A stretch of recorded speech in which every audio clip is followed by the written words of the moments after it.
Welcome to the Lakers Fast Break Nightcap. This time I have a nightcap for the nightcap. I know I haven't had one in a while.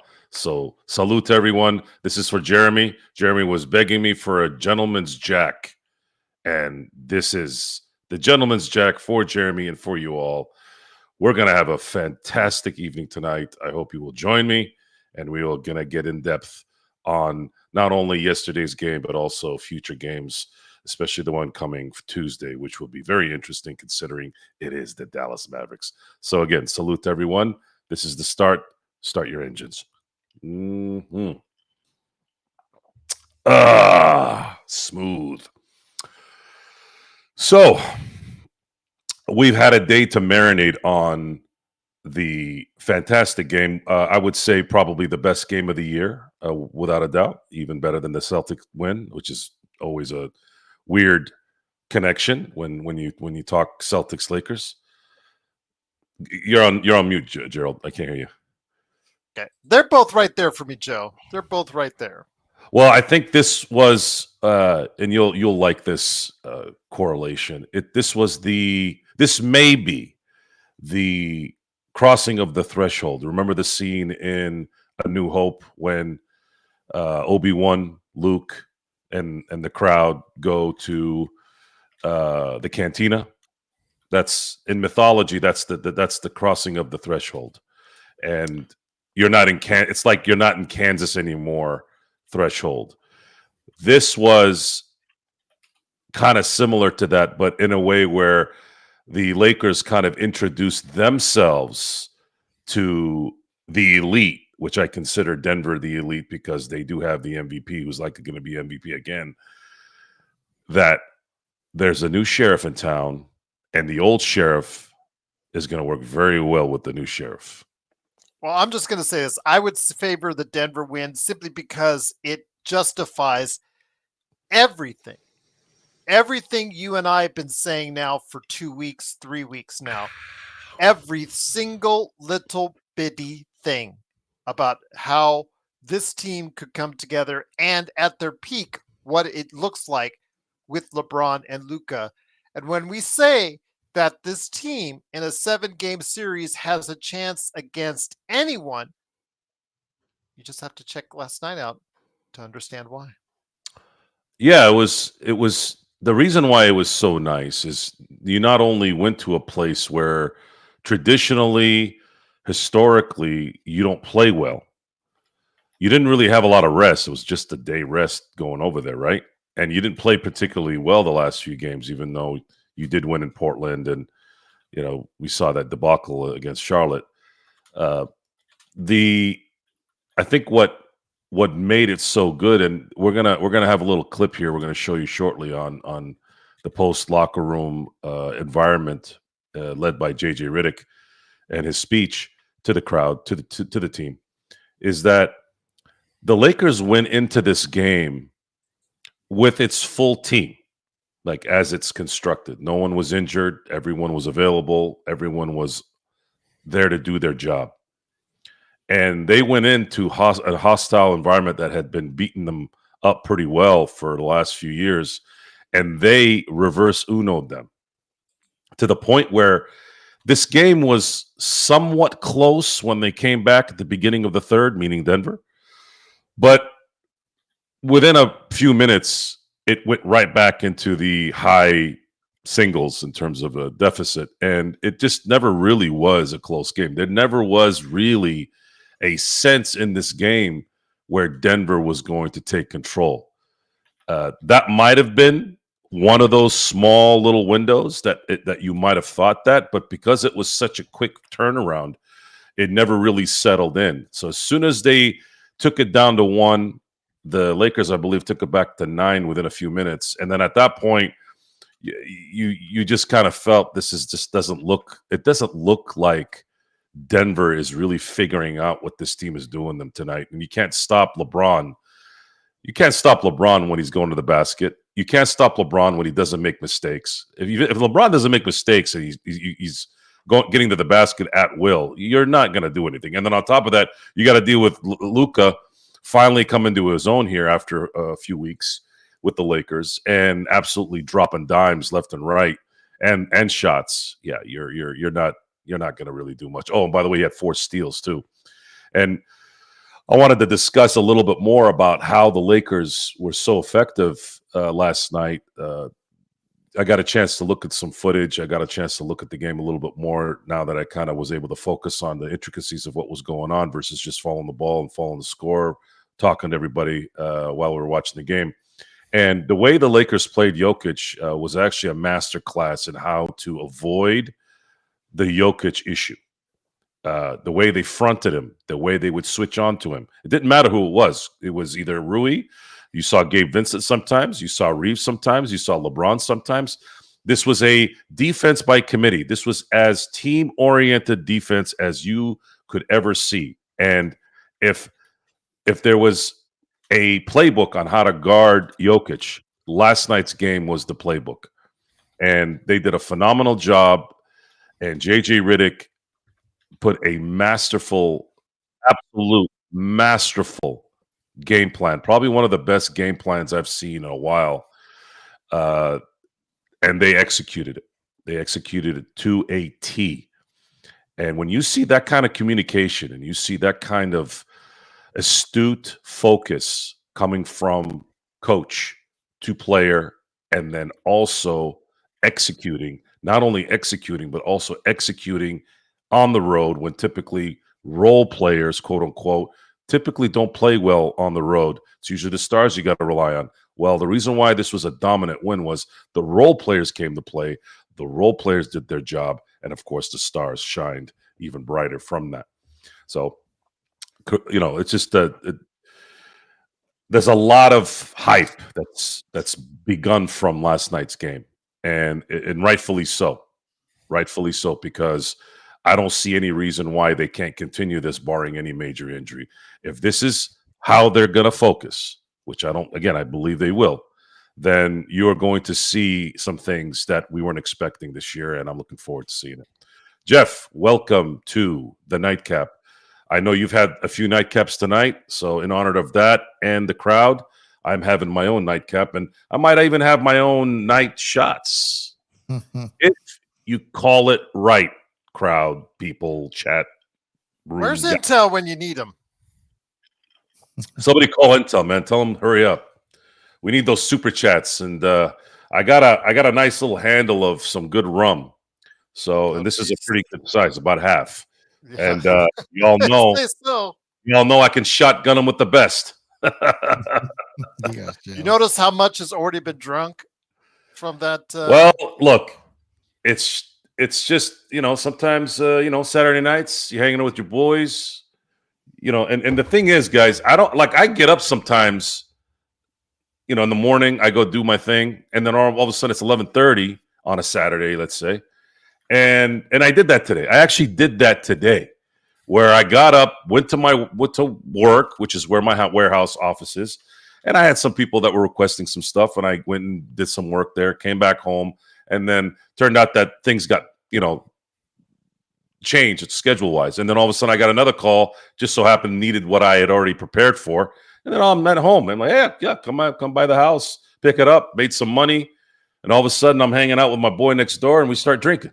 We weren't planning it. I didn't call him and say, hey, so do we want to have a drink at 8:01 a.m. or p.m. or whatever? Like, dude, life is about being in the moment. That's damn near me every day. That's see, like I do have that bottle on a Tuesday, like Taco Tuesday. Just see, we see what I'm saying, Jeff. You see what I'm saying? Like, yeah, I put in a. I got extremely hydrated today for sure. So hydrated today for sure. I gotta clap for that one. Cheers to that. Locations today, man. I was out and about, man. The world tour of hydration today, man. I'm still celebrating the Dodgers championship. I drink every chance I can. So, well, the Dodgers.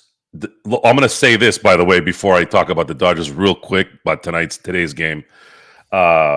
Jesus, have we? Is the quota of pitchers get hit in the face done for the year? What the fuck is going on? Yeah, there should be.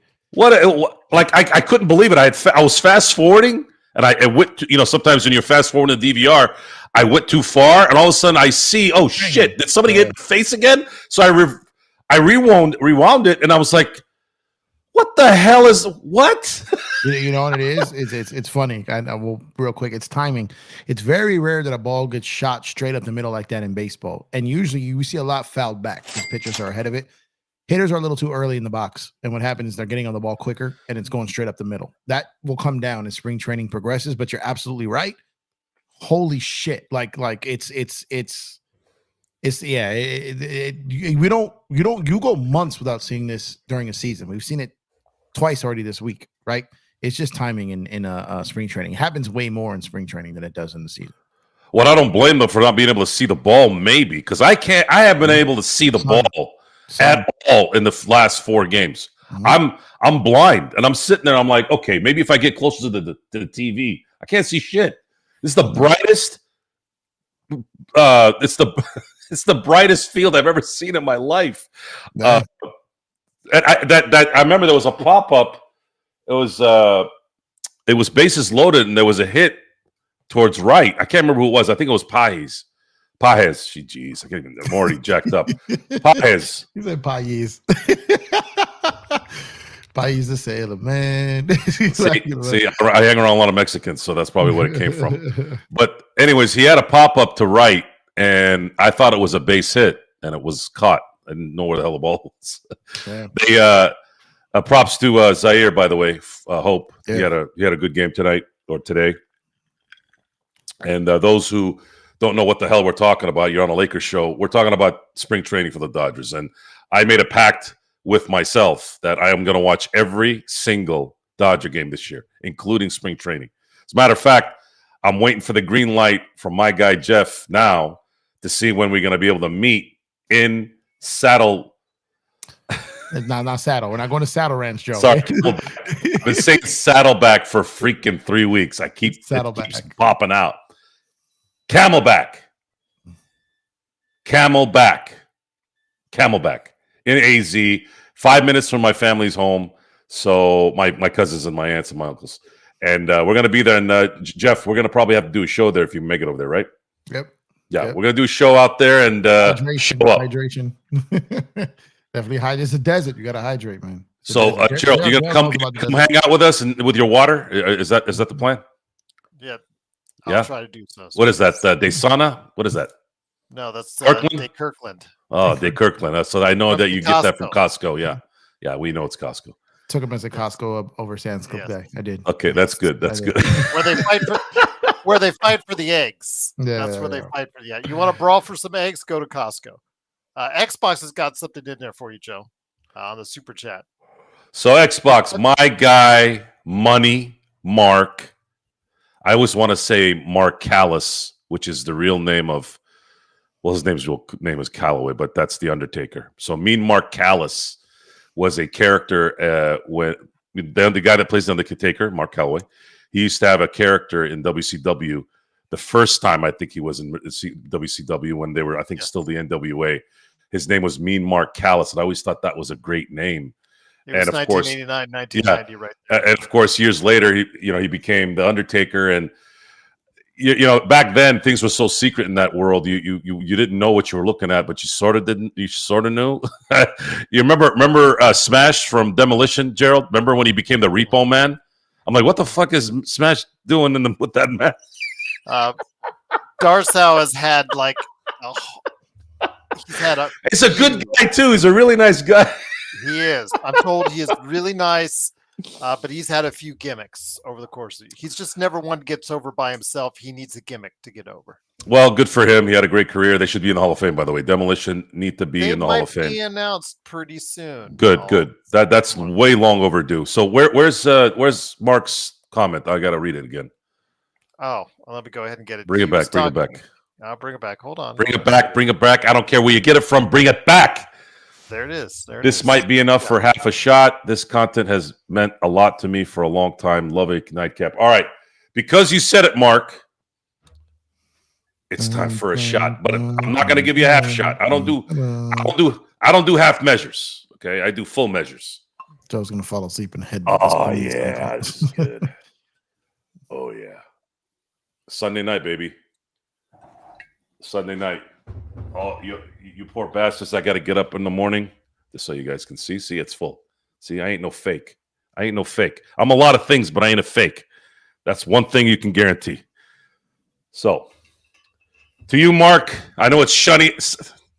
See, I'm already feeling it, guys. It's sunny over there. I know you got the honeys at the beach. Salute to the honeys. Salute to the beach. Salute to my man, Money Mark, and Jeff, and Gerald's water. Yeah. Yeah. You guys like I did? All right, let's get back to business. All right. So, Jeff, right before you got in, we were talking about JJ Riddick's. I mean, it's basically JJ Riddick's game of the year, not only for the team, obviously, but his insertion in the coach of the year discussion now. Yep. And I wanted to play because I saw glimpses of it. I think one of you, Gerald, I think one of our guys, I think it might have been Nick, posted it, but I was driving at the time, so I didn't get a chance to see it. So I finally saw it about 30 minutes ago. And I don't know if you saw it, Jeff, but it's probably one of the best locker room speeches I've seen in a while. Check this out. Is it this one? Yes, that's it. Let's get a shot. This morning we talked about going to war. Be willing to die on the court. All right, I was so amped today. I should have been able to take a nap. I couldn't sleep last night. I was up till 5 a.m. I couldn't even nap today. Pre-game, I'm laying on the floor doing my breathing exercise. I'm envisioning what our team is going to play like. And you guys went even higher. You went even higher.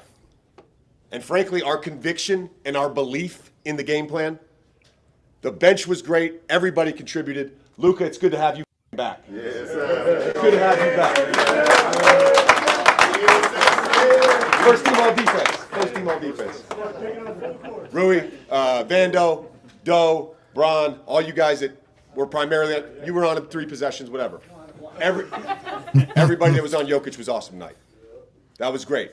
Last thing. Talk all season long about our belief and our conviction, okay? Hope that was fun. If we play that hard for the rest of the regular season, we're going to be just fine. That should build your belief. It built my belief in what we can accomplish, all right? It was awesome. Let's go. Together on 3, man. 1, 2, 3. Yeah.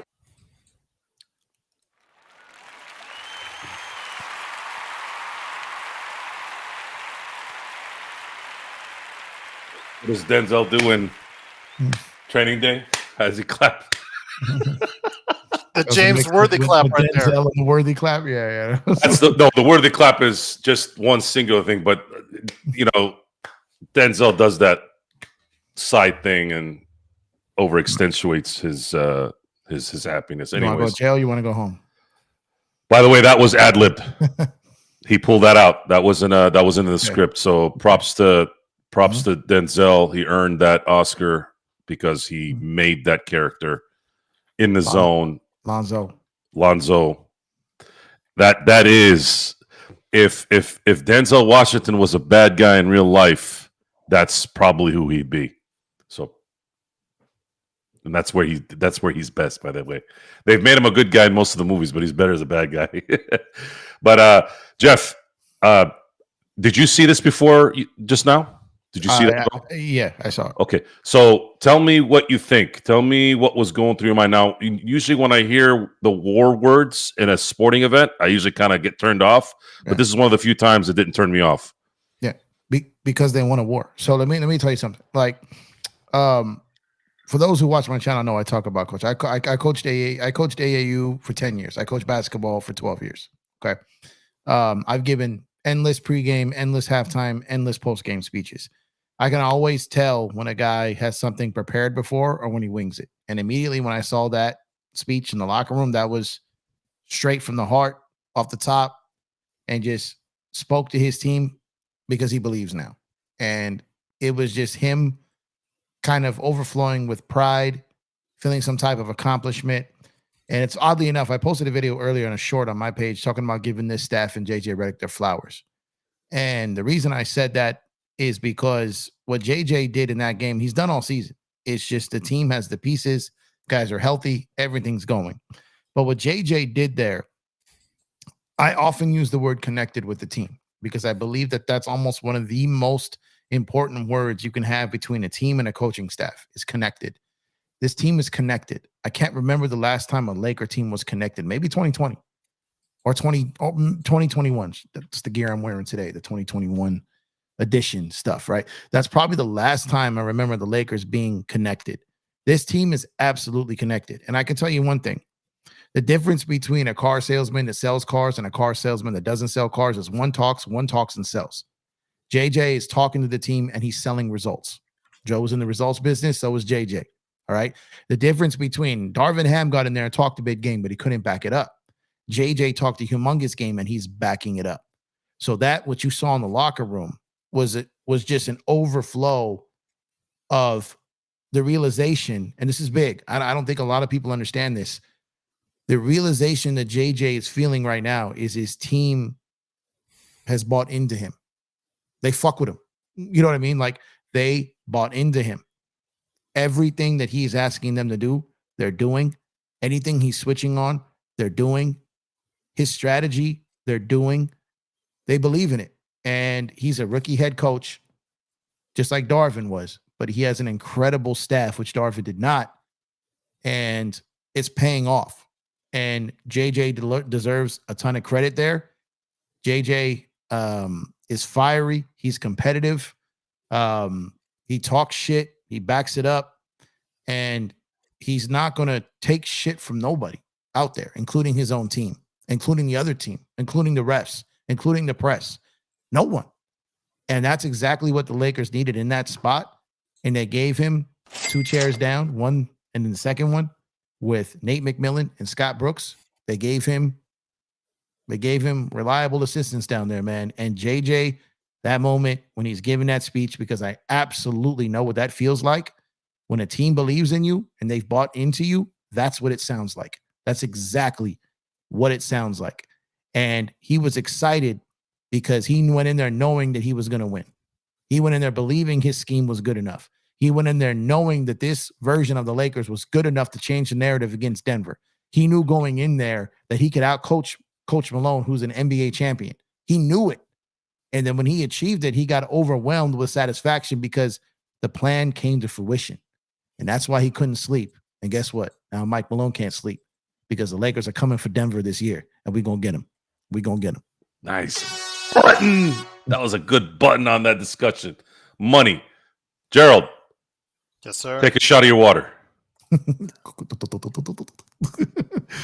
Chris, I see you, brother. Love you, man. Tell me what you think about this. Now, everybody's feeling pretty happy. They're surfing on their JJ Redick boards right now. They're all up in their feels.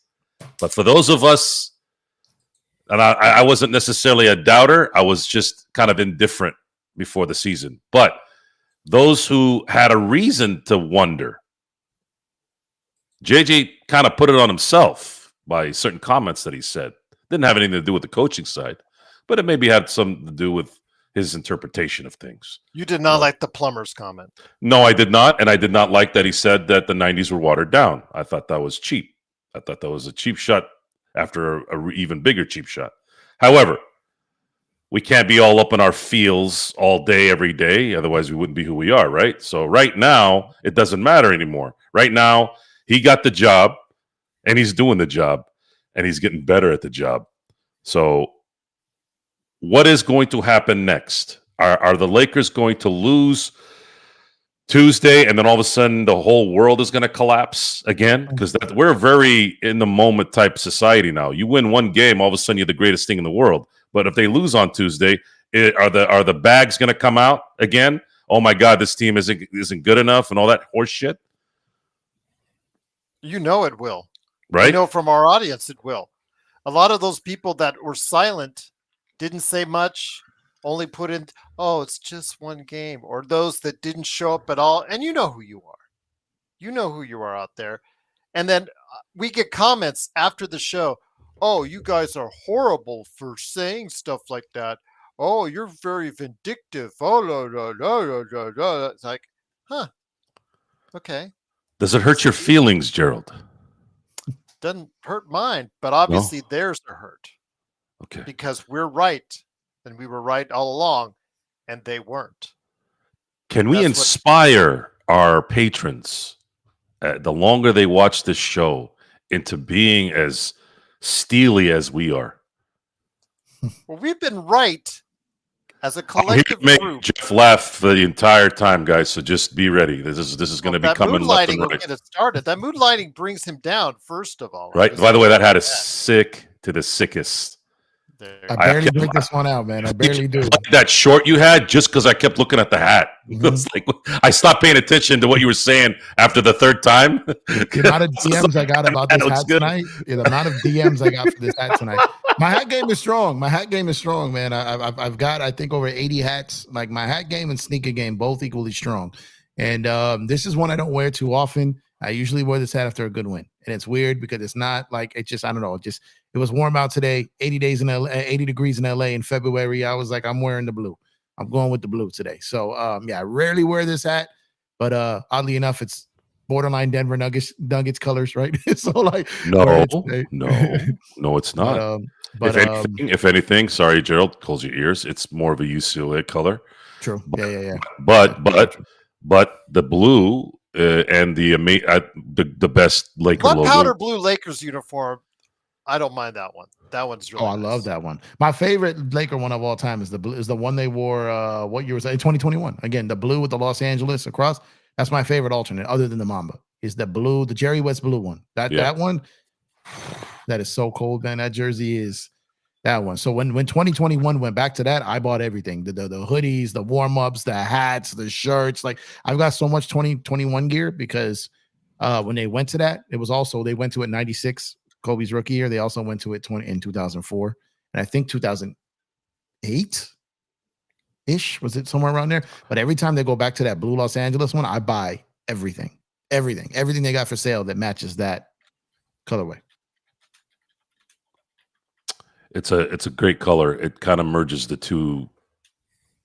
It's the history of the light blue versus with the modern day Laker logo. That is, in my opinion, one of the best logos in sports. Yep. It's so recognizable and it's simple. Sean has a Laker hat that has that logo, but it's bigger, and I always like looking at that hat. I have hats, but I don't tend to like to wear hats a lot because I get itchy. Yeah. After a while, I do wear them work wise. Sometimes I'll wear my Sin Blades hats, or obviously I'll wear my LA Dodger hat here and there. But more often than not, I'm just most of the things I do require me to break into a sweat, and I don't want to get them messed up either. I rarely sit down and wear hats somewhere where I'm not sweating like crazy. It's all, I'm always moving. That's why I always wear black too. I wear black because if I didn't, I'd be brown at the end of the day, no matter what I wore. Yeah, I got a lot of black clothing too, and oddly enough, I don't wear hats as often as I do. And even my first year of content creation, I didn't wear them a lot. But I find like I got all these hats, man. I need to wear them. You know what I mean? Well, props to Nike. I'm finally starting to get more Kobe logo shirts. Mm-hmm. There was a dead time for about a decade. I don't know what the fuck they were doing, but it's like, dude, I'll buy this shit. Can you put it up somewhere? I bought this twice just in case. I was like, give me two of them. And I actually do that anyways, because what I'll end up doing is I'll wear something all the time, not worry about, I'm messing it up. And then the other one will be the one I'll wear when I know I'm going like somewhere and I have a jacket and it's all good and I don't have to worry about it getting messed up. So yeah, looking good. I just watched a football. I'll get to that in a second here, G. I just watched A Football Life with Jerry Rice, and to me, he's the greatest football player I've ever seen. And one of the things he would always say is, you gotta look the part. And I think one of the reasons why I like Jeff, and Jeff doesn't know this is the first time he's going to hear this, is I like his color coordination with things. Like when he's talking Lakers, he's got the gear, he's got the hat, he's got the lights. When we all talk about being observant and how you judge things, that right there is a big thing for me. Like that is very obvious that I can pretty much scope out who you are, but when I see shit like that. And yeah, Yeah. I appreciate that because that's exactly my target. That's exactly what I'm trying to do. When you want to look good, and then perform, that's salute to that. That's how you're supposed to do it. So, what do we got here? We got Chris, the art director. Joe, another shot. Lakers versus Celtics in the finals, and Luka becomes a legend by winning. Love the Lakers, Minneapolis. Yes, sir. I will do a shot. There we for go. that. Why he pours that? That's my brother right there. Chris is my certified brother. I love Chris. For those that don't know, I have one of the best logos there is on YouTube. I got no problem. Like I'm a humble guy, but I got one of the best logos there is around. Chris created that. Chris, the art director, is an art director. We created that. Me and Chris created that logo in about 6 minutes of an idea to creation. And while Joe's doing that shot, I just want to give my flowers to Chris. He created that logo in like 6 minutes. I said I wanted a logo, wanted a fresh what I wanted. I said I wanted something vintage. Give me something like the NBA on NBC with like a reporter or something. And he just bam. And that's how the Empire Jeff TV logo was born because of the graphic god, Chris, the art director, man. So shout out to Chris, man. Well, Chris, we're gonna have to talk now. He's the best, man. He's the best. We're gonna be coming up on Dodger shows here soon, and we're gonna be opening up what will likely be a non-trademark copyright issued name on my show, and I will probably need a logo. So, Chris, I will be contacting you if this is how it's going to be. If this is how everybody's going to do their business, I guess we all got to just keep feeding the beast. So, props to Chris for the logo.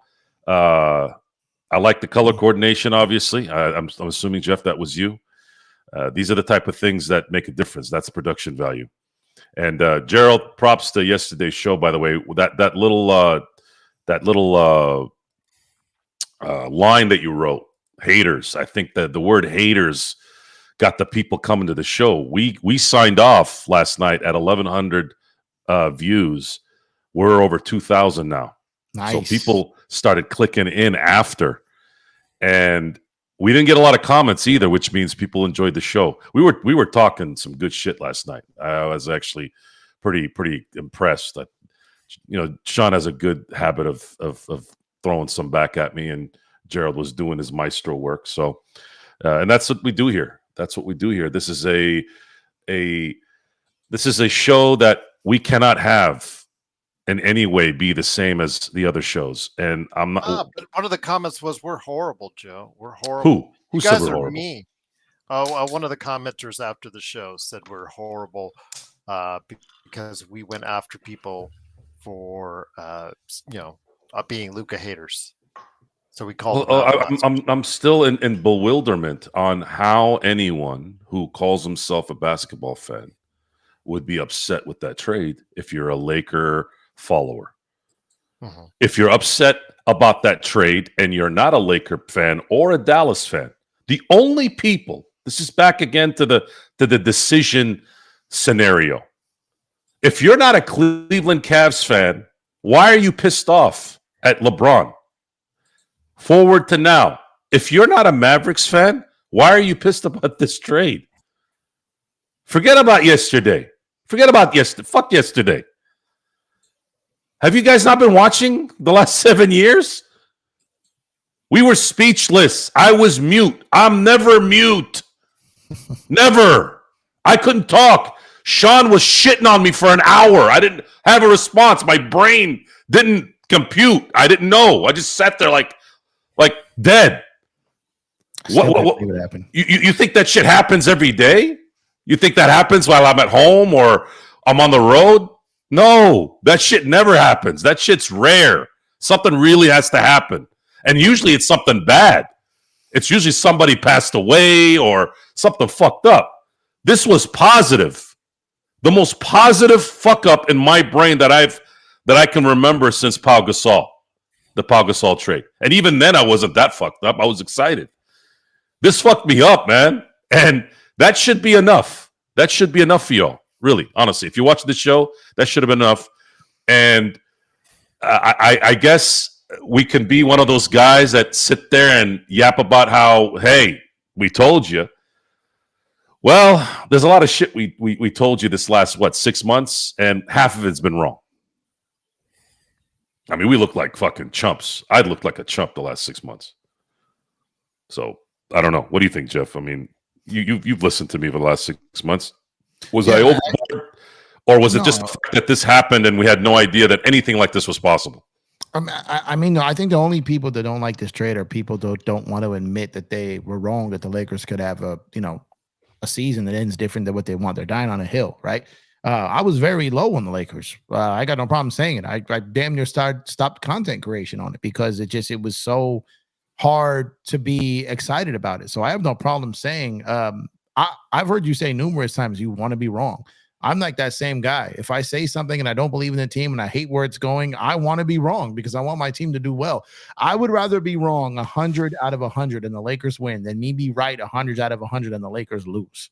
Point blank, period. You know what I mean? But there's some people who have to be right. They have to be right. They have to be smarter than everyone. They have to be the one that knows what they're talking about. They can't be wrong. Those guys often lose. And so when you got guys who are just convinced the Lakers are that Rob is terrible, that JJ was the horrible hire, that Braun all this, the second they got Luka, at the end of the day, their whole narrative, the stance they're taking has changed as far as the perspective of everyone else who's covering the league, watching the league, but they're still there. They're not willing to get off that hill. They're dying on that hill. So when that happens, you have people, again, when people have to be right, you have to be away from them. All right. Because those type of people are the worst. They're more worried about being right than being right. You get what I'm saying? And when that comes down to it, I don't give two shits if I'm wrong. I don't care. I say how I feel. If I'm right, I'm right. If I'm wrong, I'm wrong. I don't care. There's some people who cannot stomach the fact that they're wrong. And because people were dying on the hill that Rob Pelinka was the worst GM in the league. People were dying on the hill that JJ was a horrible hire. People were dying on the hill that Braun was cooked. People were dying on the hill that all this stuff, the Lakers had no trade assets. They had nothing that nobody wanted. Gabe Vincent was done. Max Christie was done. All this was done. They're all wrong. All right. Now, at the end of the day, one man's trash is another man's treasure. So you may not have liked Max. You may not have liked Gabe. You may not have liked Rob. You may not like this. All that in the third. But Nico Harrison liked Rob. It worked. Dallas Mavericks liked Max. It worked. They loved AD. It worked. So at the end of the day, your perception may be what you see. But you are wrong to say you speak for everyone else. Because all these players that nobody wanted, another franchise wanted all of them. And here we are. So you want to die on that hill? Die on that hill. I'd rather be wrong 100 times and the Lakers win than be right 100 times and the Lakers lose. And that's it. And that's where these people are with that. They can't stomach the fact that their take was wrong. Their hot takes are wrong.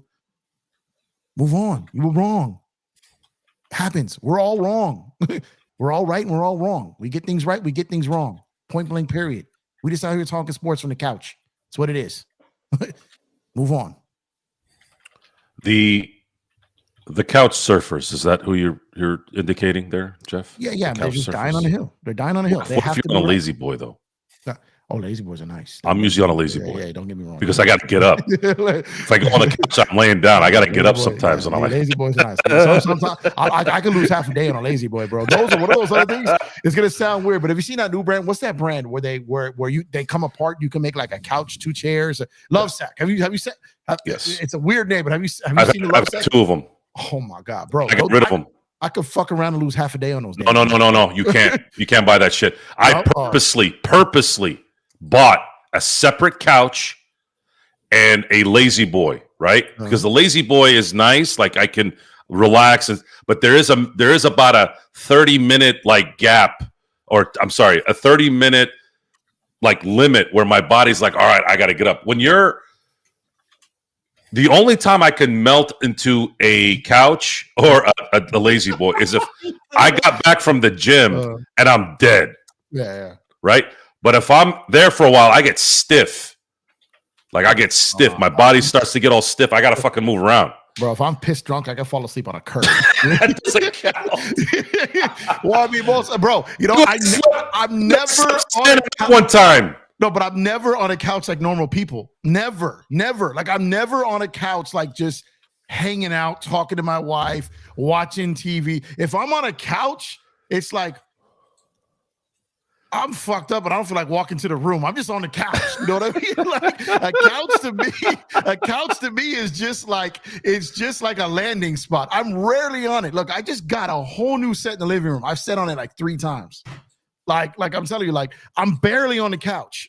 Barely. My dog is on the couch more than me. They're his couches. Shout out to Lucky. Where is he? He's on the couch. The Lucky, the king of the house. Yeah, he is the king of the house, king of the block, king of the house, king of the neighborhood. Like, man, but I'm saying, like, but I could lose. Like, I one time I went to, they had those couches at the mall, right?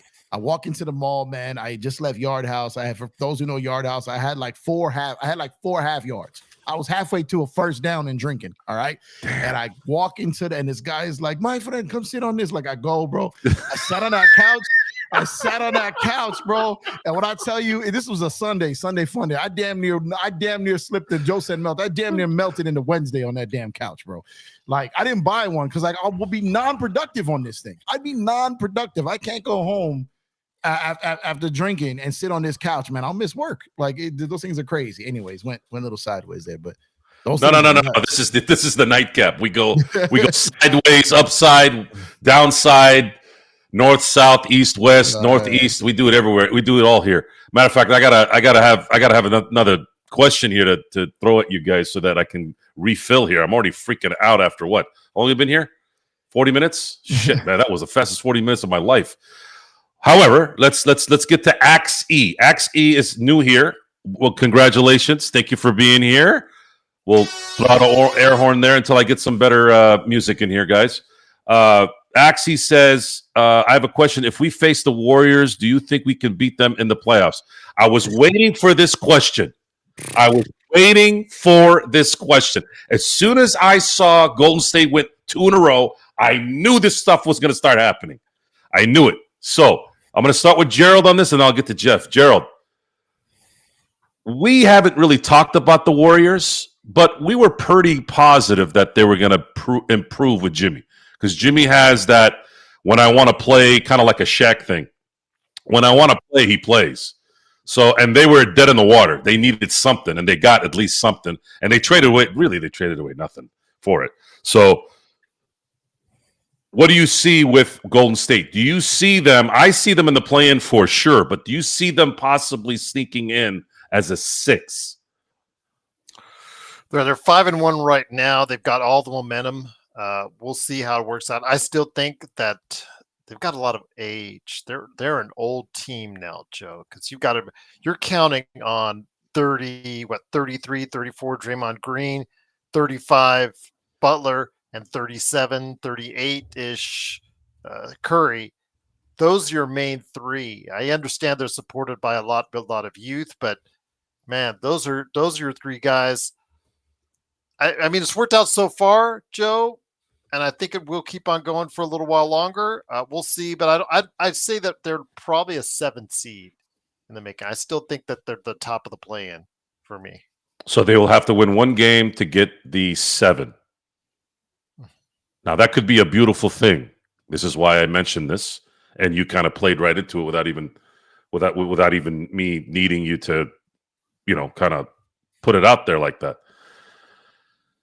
Jeff, if let's say the Golden State Warriors get the 7th seed and the Lakers get the 2 seed, that's not a bad way to start the playoffs. It's a great way to start the playoffs. The Lakers just fucking dog walk the Warriors. All right, it'd be over before it started. All right, like if you just look at this right now, just go back. Luka averages like 28 against Jimmy. Braun slays Jimmy. Like it would be over before it started. 8 Mile Austin Reeves would have cooked Jimmy. All right, I'm telling you right now, Jimmy ain't Jimmy no more, man. He's not Jimmy no more. It's why he's been taking time off. Lakers would beat the Warriors in 5, maybe even sweep them. It'd be a wrap. It'd be over before it started. Arrange the funeral plans. It's done. Done. One of the great things about having Jeff here, folks, the reason why I like him on the show is Jeff caters to moms and children. He's the Hulk Hogan of our group. Back in the day, again, I got to use wrestling terms because my guy G is a wrestling guy. I like to give him some props, and correlating with that, it makes it all kind of work together, right? So, again, and Gerald loves this stuff, so I like to say it like this. So Jeff is Hulk Hogan. He's the drink your milk, vitamins, all that stuff. Even though he still has that. Oh yeah, he took his vitamins. Even though he's got that white chocolate in there, still, it's all good. Makes it even better, right? His own little thing. But we're the NWA in the '80s. NWO. Well, I'm talking about. Oh, we're talking about the 80s. National Wrestling Alliance. Yeah, I'm talking about the '80s. I'm not talking about the '90s. I'm talking about the '80s. Talking about going every Saturday at 6:05 Eastern. We sell booze and not ladies yet, but we compensate for that because we are married men. The Horsemen. For the I guess the explicit language. Space Mountain references he would always oldest ride, longest line. Absolutely. And so when you guys have Jeff on the Lakers Fast Break, especially the Nightcap, you get a little bit more of who Jeff is, who really is deep down. See, Jeff keeps things in, doesn't let everything out. And I have known guys like Jeff, guys that I've had 30, 40 years almost 40-year relationships with since I was a kid. Got a lot of friends of mine that do what Jeff does. They're nice, respectful. They say hello to old ladies. They open the doors for people. But if one thing tips that little whatever that is on the dynamite, yeah, it's bad for you. So be careful.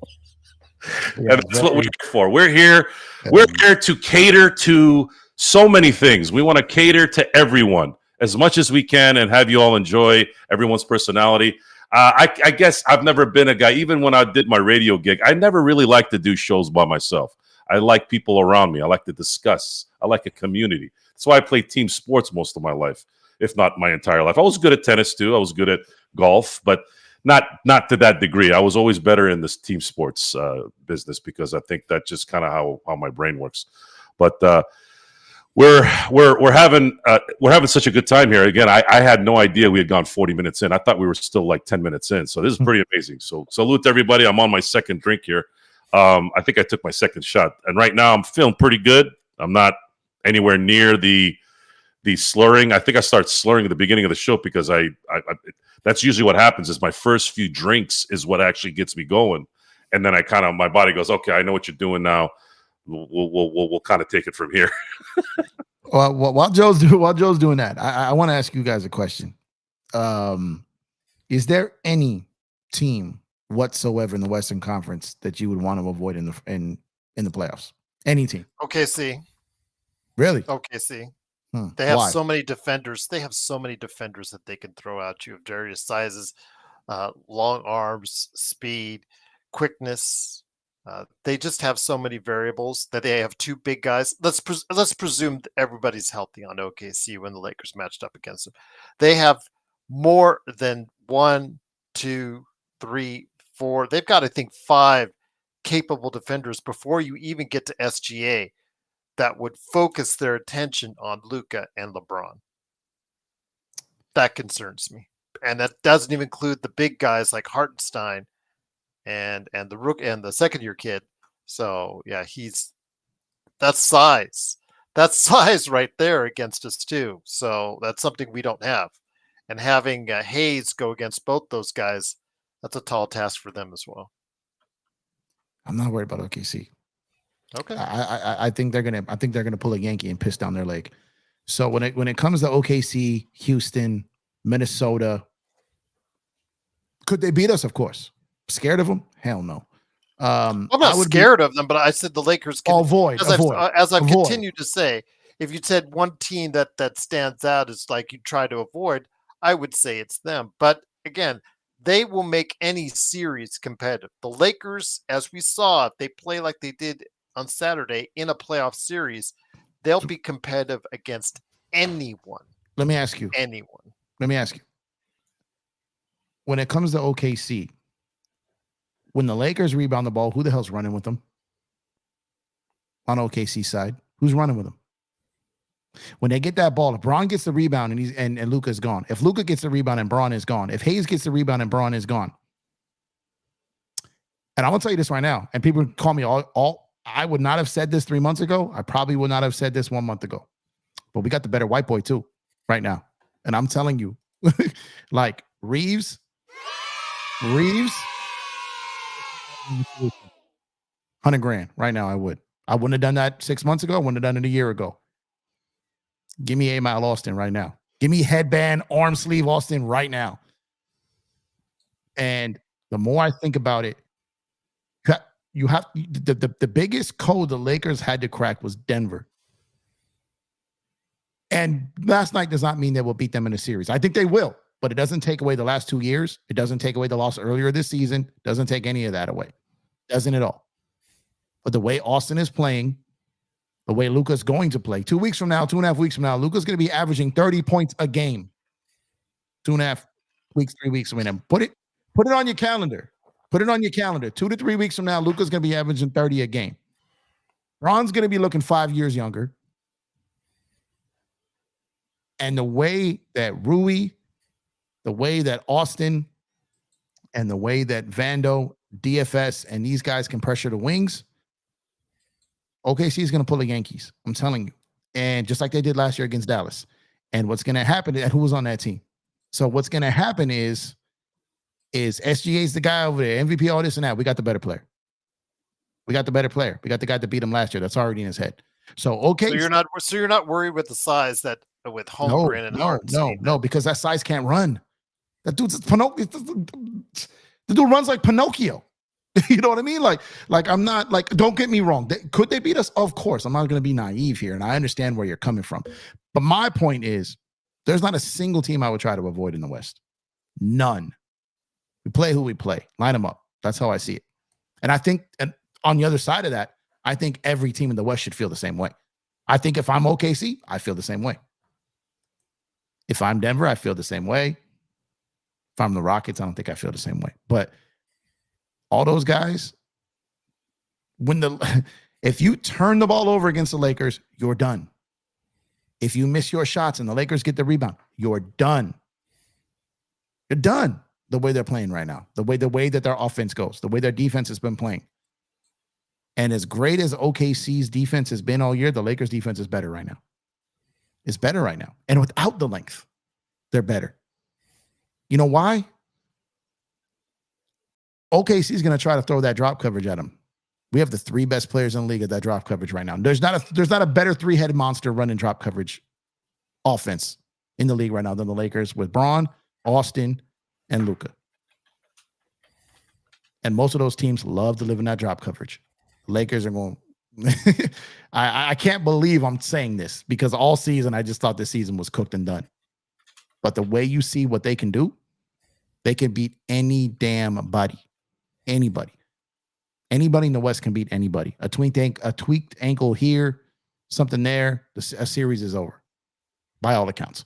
But I don't think I would dodge. Last year I was saying, hell no, do not get Denver. Anyone but Denver, they get Denver. Done. Now there's no one. There's no one. And that changed last night. That changed. It changed when they got Luka, but it just confirmed it last night because we knew we were going to see it. We knew we were going to see it. And when I watch a way a team collectively rebounds, when I watch the way a team takes a ball out of bounds, when I watch the way a team fills a lane, all these things. I said this on my show. The Lakers have become irritants. That's not the Laker way. The Lakers are what Vando was doing to Joker, like kind of like what Dwight was doing in 2020. Not that he's not Dwight like stature wise, but I'm saying like the thing the Lakers are doing now, what Bruce Brown did to D'Lo in the Lakers did that to Denver. The Lakers have irritants. They got the wings now. And everyone kept saying, we need a center, we need a center, we need a center, we need a center. You know why we needed a center? Because we couldn't beat Denver. And now we don't need one to beat them. That was the only reason we needed one. And I see people talking about Dallas in the playoffs, but hey, Lively and AD, if you want to bet the house on all those ligaments living up to the challenge, and you go with it.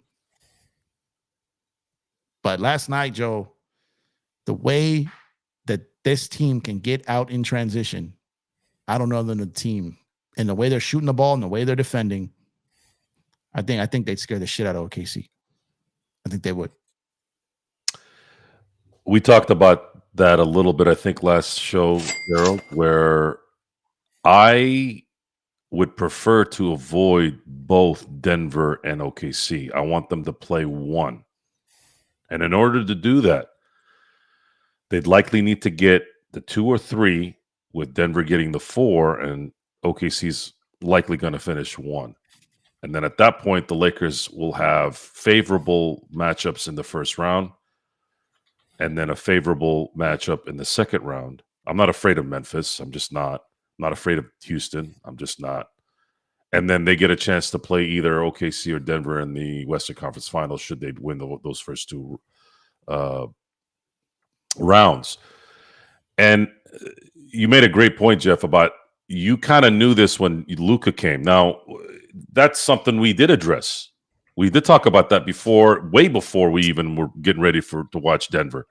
I said, well, this is a problem now for Denver. Denver has to now deal with Luka. And this team doesn't necessarily do well guarding Luka. They don't do well guarding anyone. But that's the worst player to guard. So now what are you going to do? What are you going to do when LeBron plays basketball the way he played yesterday? Folks, I'm not exaggerating when I'm saying this. I'm not exaggerating this. I didn't even hint at this in any way. I said what I said last night on our post game about LeBron last night, but I'm going to tell you this right now. What you saw with LeBron James last night is what an all-time player is, the way he played last night. That right there. And you might be wondering, well, he only had 26 points, this, and that. It had nothing to do with that. The guy played a flawless game. He didn't make even a 1 turnover thing is not even a mistake to me. He didn't make a mistake the whole night to the basket.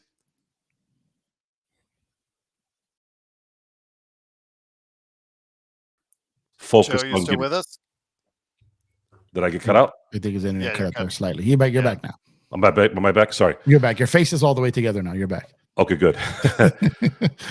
So what I was saying is LeBron, the way LeBron played last night, and a lot of it had to do with the fact that the 2 times he sat for an extended amount of time, the Lakers increased the lead. If that happens, folks, you have a very, very difficult task ahead. And Luka set for the first 6 minutes of the fourth quarter, and they increased the lead. And the biggest reason, I said this on my show the night they traded for Luka, and I said Denver's no longer a problem. I said it that night, and they backed it up last night. And the reason I said that was because LeBron was the best perimeter player in a series against Denver. Jamal Murray was second. That's not the case anymore. The Lakers have 1 and 2. So LeBron's, if his legs are tired in the fourth, you got Luka. Vice versa. AD was neutralized because he had to try to guard Joker. Didn't have anything to go offensively. Couldn't get his own shot. That's all neutralized now. That's all gone. It's all taken away. They have what it takes, that along with competent coaching. Every advantage that Denver had over the Lakers is gone. There's no KCP. There's no Bruce Brown.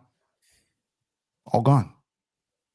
It's all gone. All gone. And what percentage would you say Luka was at last night? 70. 70. What's going to happen when he's at 100? Over. Guys, I'm going to say this again. I'm going to keep saying it. Luka is him. In my book, there's only one guy that's better than Luka right now in the NBA. No disrespect to Shai Gilgeous. No disrespect to Donovan Mitchell. No disrespect to Jason Tatum, Jaylen Brown, all those guys. Hey, they're all great players. They're all going to go Hall of Fame. But there's only one guy right now that's better than Luka, and that's Jokic. And that's going to be a short stint very, very, very soon. And those of you who have been discussing other things about LeBron versus Luka, guys, this is a team game. We need to stop with the whose team is it. It doesn't fucking matter. Almost every single championship, there's exceptions, but almost every championship in the history of the NBA since 1947-48 has had at least 2 stars on the team. There's few exceptions. You've had Dirk Nowitzki in 2011. You had 2004, which was an even bigger anomaly. To me, there wasn't even any really big stars. Yeah, the Lakers imploded. That's the only reason that happened. Right, exactly. Yeah. The point is, you had Hakeem in 94, 95, but some will say that Clyde Drexler was the second star in 95. I say that he was more like Jason Kidd in 2011 on that team, and Hakeem was just off the freaking chain those 2 years. Yeah, Hakeem was next level. Right. That stretch, he was. So this game needs two guys, and the talk already started, and it hurts me to say this. You all know how much I love AD. I still can't stop talking about Game 6 in the finals in 2020 because of that first half. The amount of execution in that half by the team, and especially AD, was it left an impression to me. It left an impression to me where I thought AD was going to win MVPs, an MVP at least. I thought for sure they were going to give him the Defensive Player of the Year the following year because he got fucking jobbed that year. And I'm like, look, I was so excited after that win. I'm like, the Lakers are going to pass the Celtics. We're going to be rocking and rolling and all that stuff. And it didn't happen. Didn't happen for so many reasons. I'm not going to get into them, and I don't give a shit anymore. But right now, the Lakers got what will be the multiple MVP of this league, and he'll be a multiple champion, and he's going to do it in a Laker uniform, and he's going to get all the money he wants, all the endorsement he wants, and Jeannie and Rob and the Lakers organization are going to make sure it happens. And I shit on those people, and I was upset, and I wanted them to die, and I wanted them to be gone, and I was wrong. I wasn't wrong in what my assessment was, but I made it personal, and that was wrong. I wasn't patient enough, but that's my bridge that I always have to cross. This isn't just a Laker thing. This isn't a Genie or a LeBron this is just me being fucked up. I don't have patience. I've never had patience. Everything in my life has come from me being impatient. So it's hard for me to be patient because when I have been patient, nothing fucking happens. So I maybe talked myself into this. Didn't happen like this, but I've talked myself into it. That maybe me and maybe several other people that thought this way maybe put enough fire in Jeannie and Rob's ass to make something like this happen. That's how I talked myself into it. But what probably really happened was that they were, Jeff, you said something like kind of waiting in the wings, right? Like kind of just. Yeah, they weren't going to save that version of the team. I not only was I saying that forever, but I was also told that they were not going to save the AD Braun Lakers, nor should they have. They weren't going to go and give away all their picks. They weren't going to go spend all their capital on DeJounte Murray. They weren't going to go do all that for all those guys. They weren't ever going to do that. I said this 1,000 times. They weren't going to do it. They weren't going to save that team, but they will save this team. They will put everything into this team, and that's what they will do. The Braun and AD era was over even when they were on the court. It was over. The Lakers were not saving that team. It's why they didn't do anything in the offseason. It's why they didn't do anything last trade deadline. It's because they weren't going to pay the prices that other teams wanted to fix that team.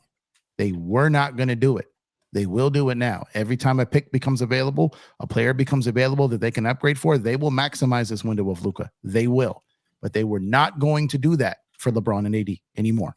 They weren't going to do that because they took that shot with Westbrook, and they told them then, because the Lakers organization was not eyeing that deal.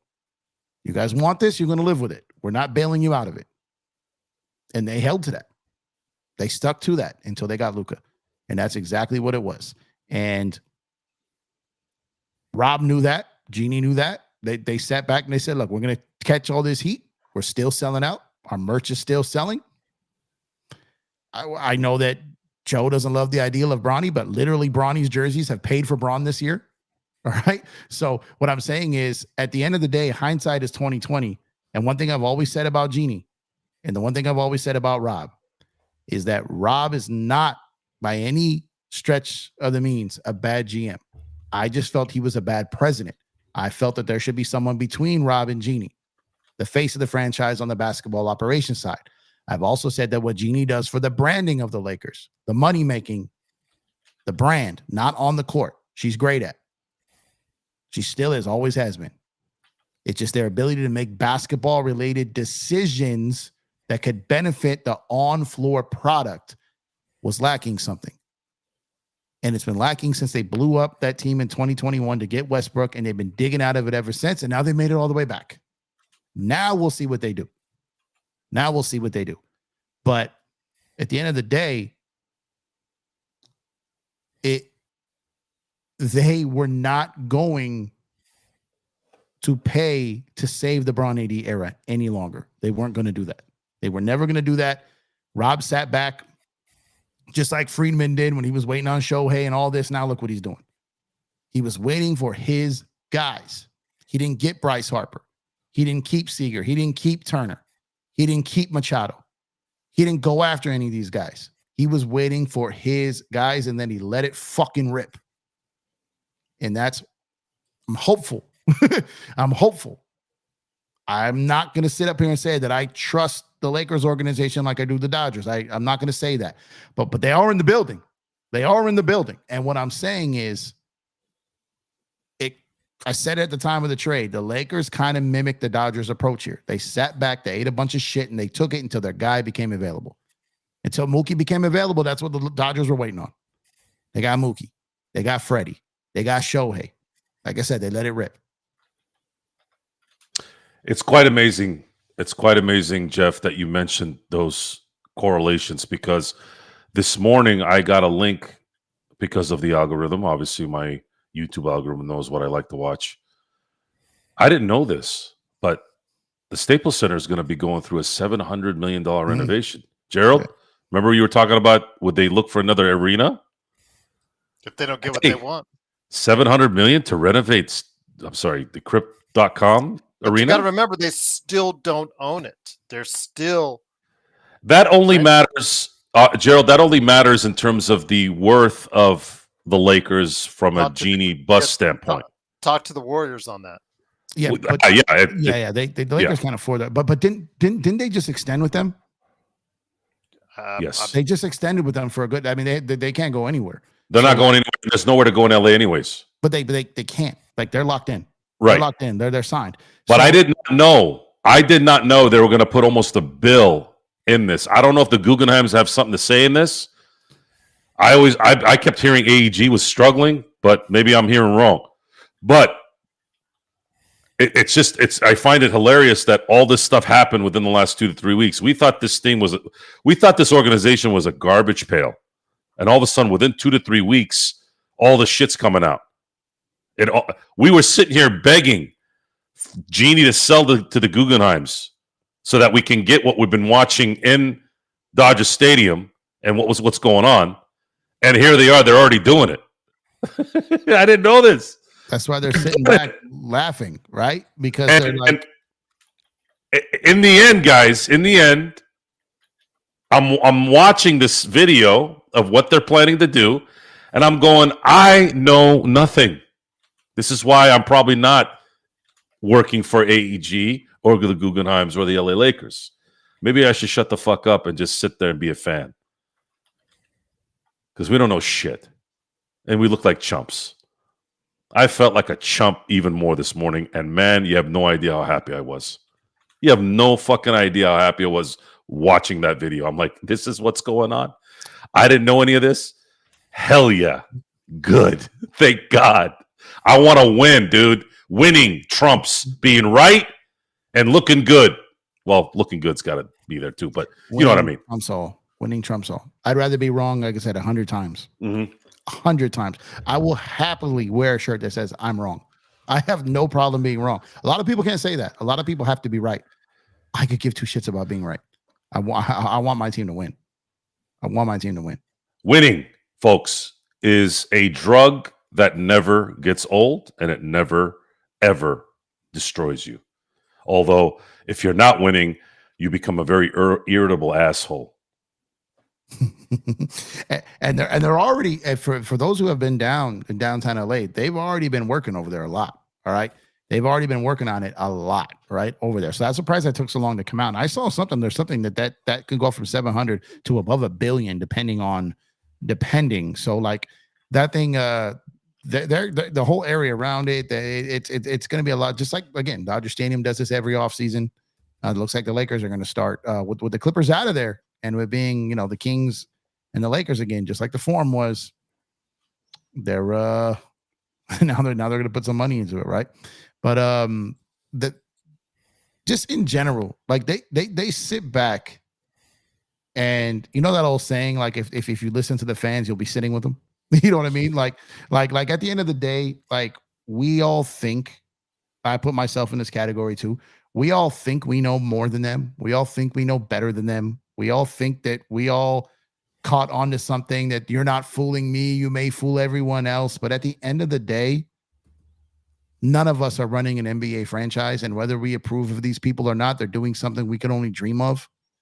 And same with someone running a basketball operation. Same with someone sitting on an NBA, as an NBA head coach. Look, the worst player in the NBA and the worst head coach in the NBA would run circles around every single buddy on YouTube in their sleep.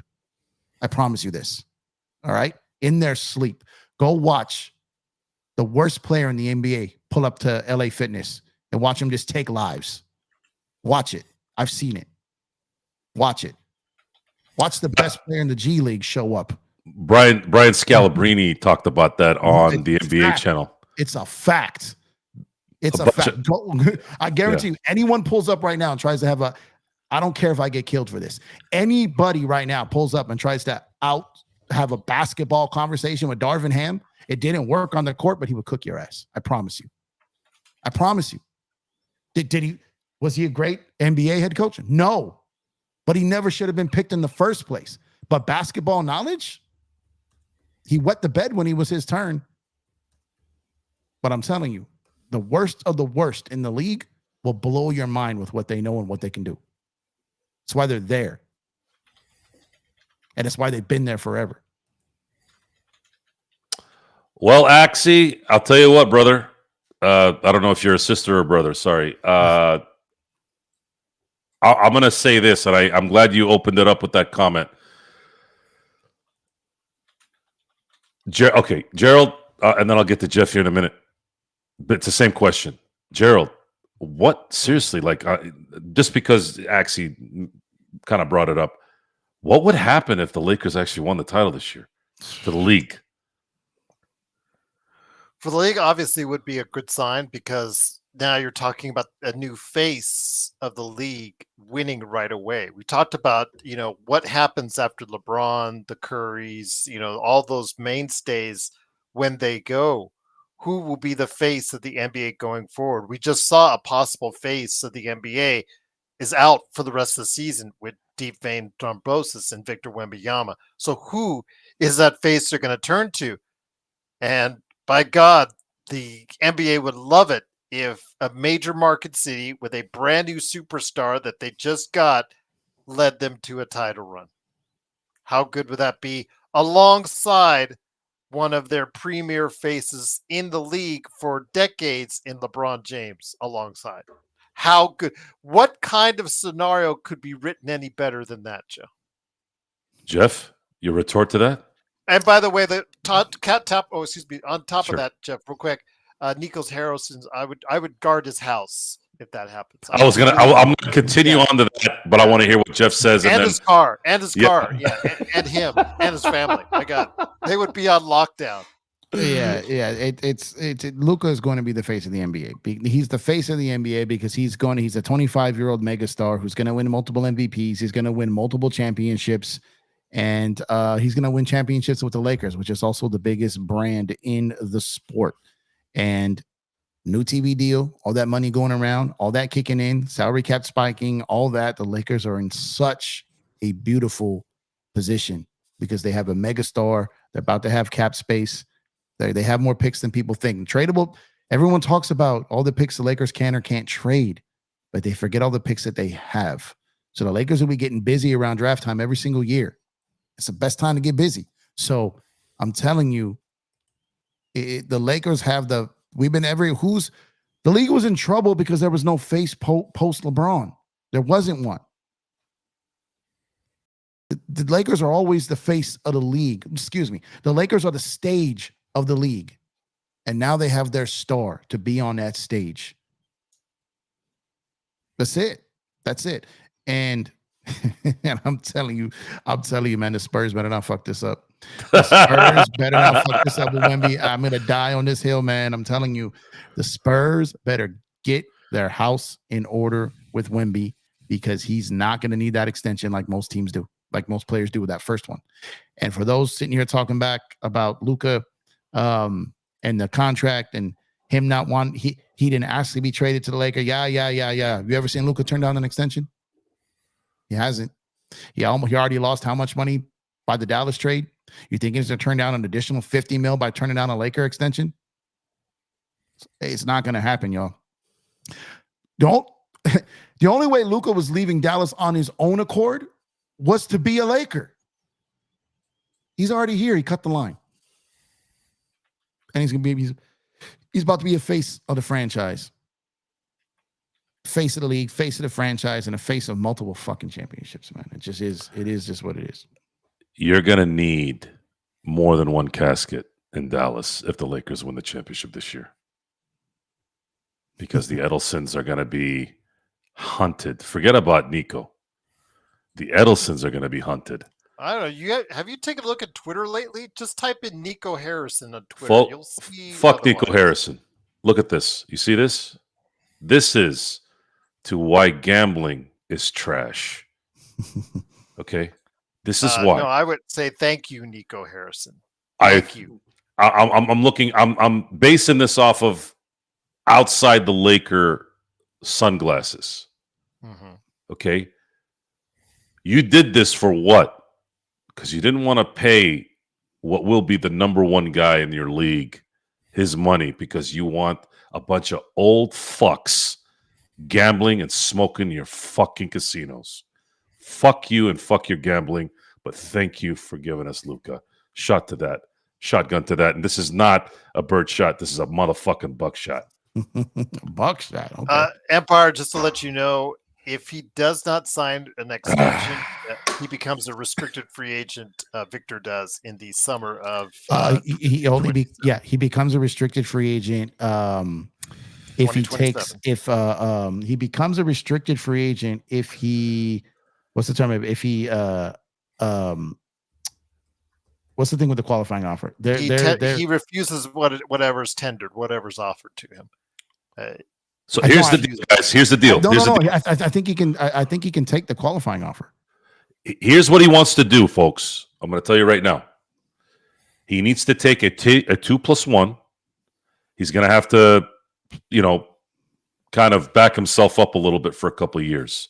As soon as he hits the second year, he can opt out. As soon as he finishes that second year on that 2+1, he can opt out and then sign an extension for 5 years for $418. Now, looking at it from comparing it to what he would have signed this year for the Supermax, he's making more money from a gross standpoint, but he's going to lose more money from taxes. However, I am sure of this, that he's going to get more endorsement money. Yeah, that's my point. Yeah. In LA, even if he doesn't win a championship the next couple of years, than he would in Dallas. However, if he wins in LA, let's say next year, holy shit. By the way, speaking of that, have you looked at the numbers yet with what Ohtani brought in the Dodgers? So you remember, Jeff, I said that's too much money? Yeah, and I told you we're crazy. Yeah, you said I was crazy. So another thing I was wrong in. Now, I didn't know the international connection. I didn't know about it. It is ridiculous. Ridiculous what that man brought into the Dodgers this year.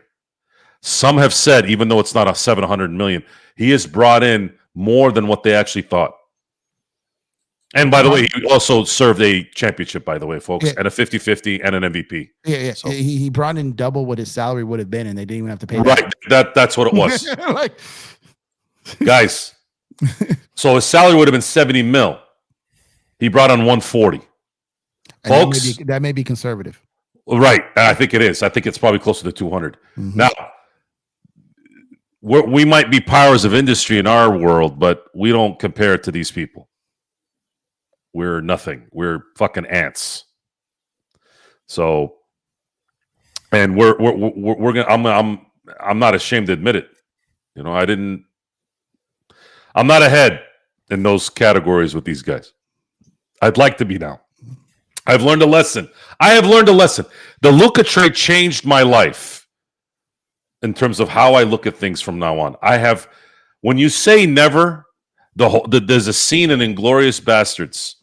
For those of you who've watched this, remember the ending? Gerald, Hey guys, if you guys haven't seen it, tune your ears down for about 2 minutes. There's a scene where Hans Landa is talking to the Brad Pitt character, and he's saying, would you believe that I have a deal here for you that I'm not going to kill you? And of course, Brad Pitt's like, no fucking way, you're not going to kill us. What are you, nuts?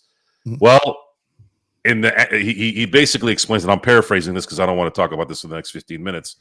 He basically says, but every now and then something comes along and changes history. Something that's unbelievable that you didn't expect. That was the Luka trade for me. Sports has changed. Sports to me changed that day. And there's evidence online in a video for you to see how fucked up I was that night. And thank God we were on air, because you cannot fabricate that response from my boy Money Mark looking at his screen going, Luka got traded? And then Gerald going from, that's fake, that's bullshit, that's this. Wait a minute, Joe, it's real. All in like 3 seconds. And then what? Another 20 minutes, I'm still looking like Stevie Wonder, not knowing where I am. Yeah, that changed. And from now on, Jeff's starting to hint at some things here. And guys, when Jeff starts to hint, you better listen. If Victor starts to feel some things in San Antonio, don't think that guy's gonna go, oh no, I'm thinking about this or that. Hey, guys, he might not be that guy. He might be like Bo Jackson, where money ain't a priority. He might say, fuck you, Hugh Culberhouse, motherfucker. You try to sabotage my career. I'm going to go play baseball in the minor leagues and not take the richest contract in NFL history at that time. Because I don't want because his principles were bigger. And you all know how we work here. You all know how I work here. Fuck your money. I don't give a fuck who you are. That's why I'm a lone ranger. That's why I work by myself. I don't need your money. I don't need your praise. I don't need anything from you. I don't give a fuck who you are. That's how it works. That's how you own your life. When you don't have a price for your principles, you own your life.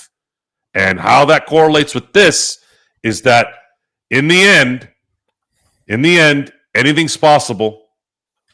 And we saw it. And man, salute to Rob and Jeannie. I mean, Jeff, this was the most Dr. Bus move, if not the greatest bus move we've ever seen, right?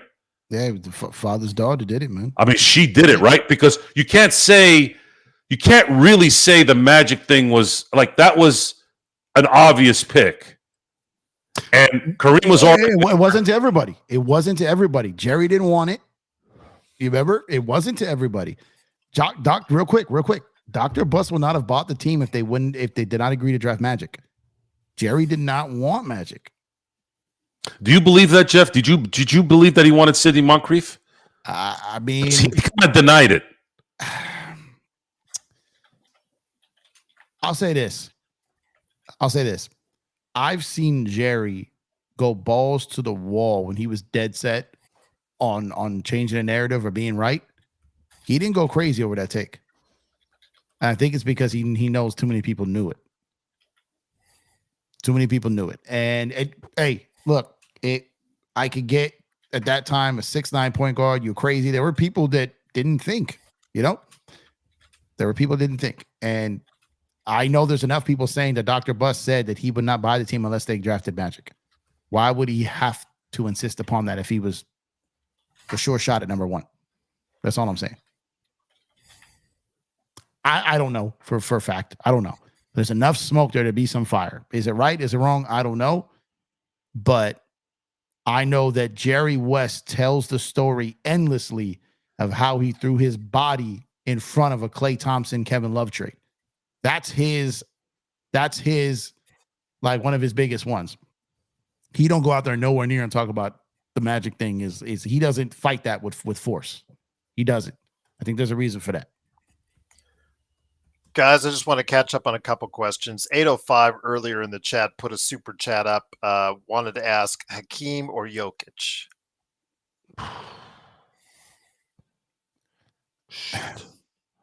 I would say I don't know. That's close. They would be right there with me. It's close, but if we're saying in either era that one can play in both, I'm taking Hakeem. Because Hakeem played in the center era where defense and he dominated. I'll take Hakeem. I think Hakeem's a better player than Joker. I think he is. I think Joker's incredible. That's taking nothing away. But that run that Hakeem went on at 94, 95, if I feel like if you put Joker in there instead of Hakeem, I'm not sure Houston win those championships, is what I'm saying. I think Shaq would have fucking destroyed Joker. He couldn't destroy Hakeem. Rules matter, guys. Rules matter. And the rules in the 90s are different than now. Yes. They just are. I'll take either. I'll take either. I want to be clear about that. I'll take either. And it's not like Hakeem was going to, I'm not going to say he's going to smoke him, but I'll take Hakeem because of Hakeem on defense was just out of this world. I think people don't remember how great he was defensively. This man was a small forward in the center's body. He was ridiculous. The footwork was impeccable. That guy was if not for Michael Jordan, you know what I mean? And some injuries, who knows that? Or like he was incredible, man.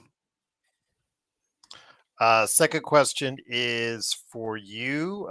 Do you think LeBron, from Kurt Affair, do you think LeBron will take a pay cut in the offseason? When you say you, who? You, Jeff. Do you think LeBron will take a pay cut? Yes. In the He offered this year, but it wasn't for anyone the Lakers were really committed on going all in on. Again, LeBron, through his agent, put it out there publicly, which kind of killed the Lakers' chances that he would take a pay cut for certain players. The Lakers were not excited about the players that LeBron picked for long term for that team with Braun and AD. Again, the Lakers were not going to save that team. If LeBron opts out, you guys got to understand. You guys, when I say you guys, I mean the chat. You guys got to understand. The Lakers did not draft Bronny out of the kindness of their hearts. They did not draft Bronny because they felt he was going to become something. They did not draft Bronny for anything other than to continually do business with LeBron James. And that is LeBron, like we talked about with Ohtani and Luka, is still a cash cow. He is the Lakers' biggest ticket. He is the Lakers' biggest draw. And until the Lakers had Luka, they had no one at the gate like Bron that could pull. Now they got Bron and Luka. And you can say what you want about Bronny, but he sells. And that G League team is making money. It wasn't just they're not making wins. If you take a look at their record, they don't care. They don't care. They don't care. I know. They don't care. They're going to be mark my words. They're going to be the first G League team with a substantial TV deal. Just mark my words. No. All right. 500,000 in jersey sales. The first 2-3 months. Yeah, that'll do it. Just watch. And they didn't do that for the player. They did that for the brand. And what people have to understand when it comes to Jeannie, everything she's doing, the brand of the Lakers and the money that could be made off of James family and the Lakers combined is working. It works. It will continue to work. This is why, once again, the post NFL NBA LeBron-a-thon is going to take full-fledged in March again, like it does every single year. Because it still matters. It's still the draw. It's still huge. And now you got Luka on there. So LeBron will be willing to take a pay cut if he is agreeable to what the Lakers are going to do with the money. But now it's not about getting him help. It's about getting Luka help. And getting Luka help extends Braun's career. And he can make that money back. So it all depends on who the player is. What is it? I think LeBron is going to continue to do 1+1 deals for however long he plays. And I think every offseason will be the chance for him to take the pay cut if the Lakers can make the roster work. So, yes, I know I've heard people say that LeBron said he'll never take a pay cut again after Miami. Those were different. He was willing to this year. The Lakers just weren't aligned with who those players were. But I think if the Lakers have a player that they want to get and Braun's in agreement, I think he will sacrifice some money. That's why they gave his son a 4-year deal. That was all that was about. That wasn't out of the kindness of their hearts. We're going to draft your son. We're going to give him a deal. We're going to guarantee him money. We're going to guarantee him a roster spot. We're going to do all this. But when we ask for our favor for a favor, we're going to get our favor. And they're going to get their favor. Well, it's interesting that Sasha Doncic, Luka's father? Is that how you pronounce his name? I don't know his name. I'll get it for you. Okay, so I think that's how you say it. Sasha. Yeah, it's so spelled S-A-S-A-S-A, but it has. I'm trying to learn the Serbian / Slovenian Sasa? accents as much as I can. Sasha, right? So it's Doncic, Sancha. I don't know. Maybe it's Sancha. Jeff, remember I sent you a text. I sent you a text about the 27 Yankees, about how Ruth in 27 hit 60 home runs, had 165 RBIs, and he didn't even get placed in the MVP that year. Lou Gehrig won the MVP, and then his teammate got 11th. Ruth didn't have any placement that year. The moral of the story is, and this is something that I'm ashamed that because I usually try to preach this as much as I can, but again, the Luka trade kind of slapped me back into what I should be thinking.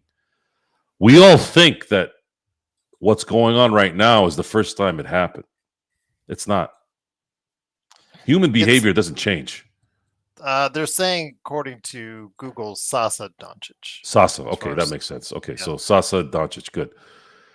What my point is here is we think that all this stuff. So in terms of how the Lakers have managed players back in the day, Magic was looked on as kind of like how they took care of LeBron here, right?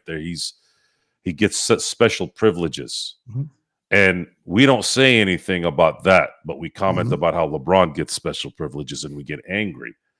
That's another thing where I did at least, where I kind of went off. Kind of revisionist history type shit. The Lakers, and this is something that I have to now ride the rest of the way. I can't ever really deviate from this anymore. It's just I can't. This trade was so astronomically great. I can't ever really look at, even if they make 10 bad moves, it's going to be very hard for me to forget this. But the Lakers take care of their stars. They take care of their stars. Yep, they do, and that's what they're doing in Braun. Like I said, they did it. And the only reason they didn't take care of Shaq is because Shaq was screaming to the owner in a preseason game, basically saying, F you, pay me. And then he was the company time. Shaq admittedly botched that. Shaq had a chance to retire a Laker if he didn't go just full Shaq mode. Shaq was very sensitive, very public, and kind of brought that on himself. But if he stayed the course, he probably would have been a Laker throughout till the end of his career. That played out the way it needed to play out, Jeff, because I full-heartedly believe if Shaq had stayed, let's say Shaq agrees that he'll take 20 per versus 30, which is what Dr. Buss offered him, I have no doubt Kobe Bryant is a Clipper that year. Yeah, when we're talking about that dynamic, yeah. But I'm happy the way it played out. But I still think that if Shaq played ball, he would have stayed, and it may have left to Kobe leaving. So I agree that it worked out the right way. but I still believe that they would have taken care of their star had the star taken care of them.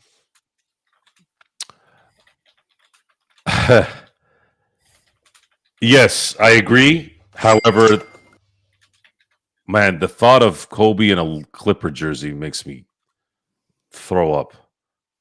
I still don't know if he would have done it, but He I've heard. agreed. I've heard. Jeff, Well, I believe Elgin Baylor. Elgin Baylor said he agreed verbally, and then we didn't find out how that played out until Kobe passed away, and Jerry West was doing that inside the NBA kind of Yeah. and he was talking about how he told me you cannot go play for that owner. He told Elgin Baylor there's no reason for Elgin Baylor to lie in that situation. Elgin Baylor said Kobe said he's coming to LA. He's coming to the Clippers.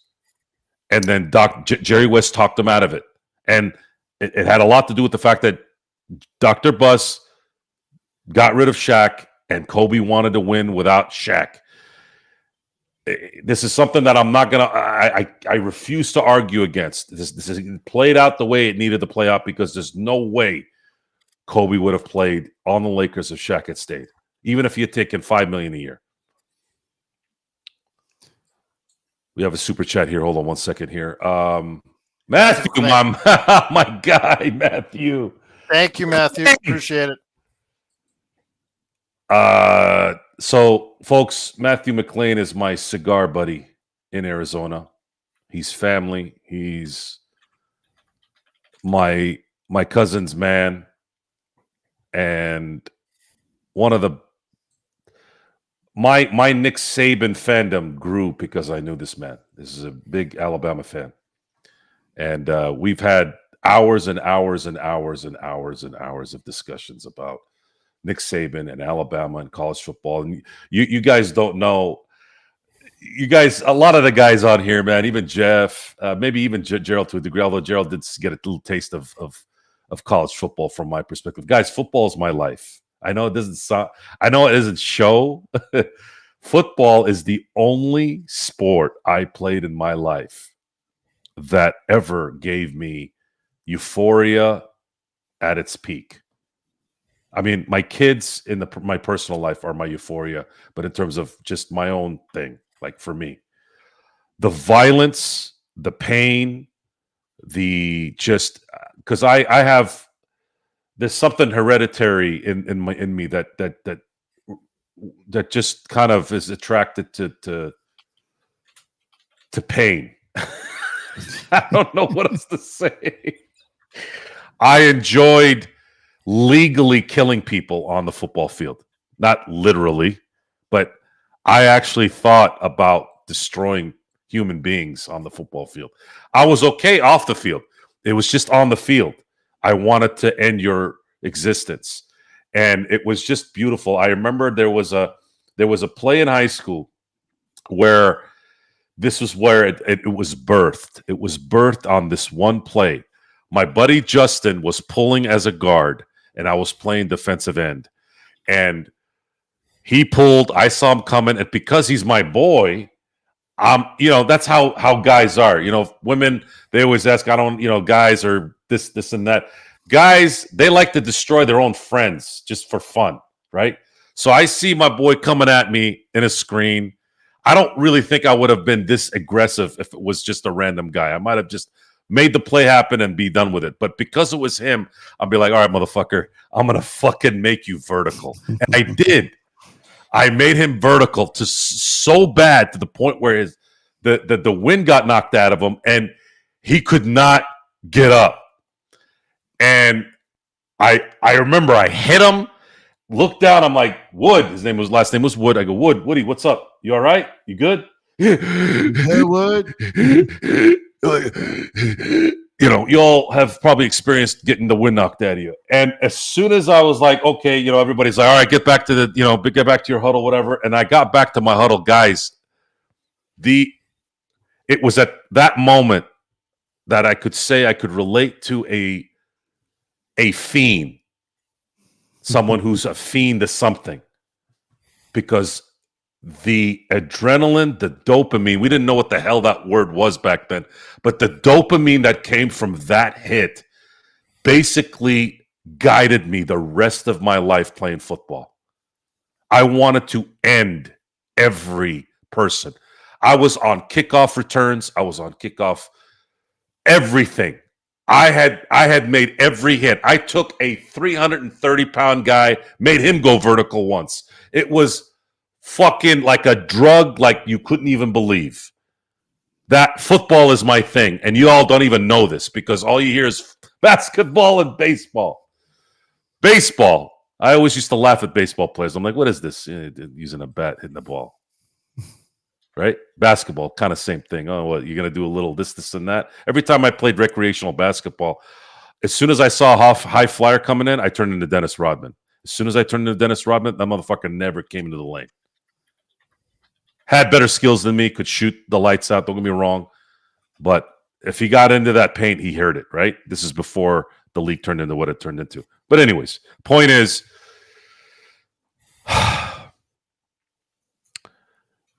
what's happened now with the Lakers is everything's been reset.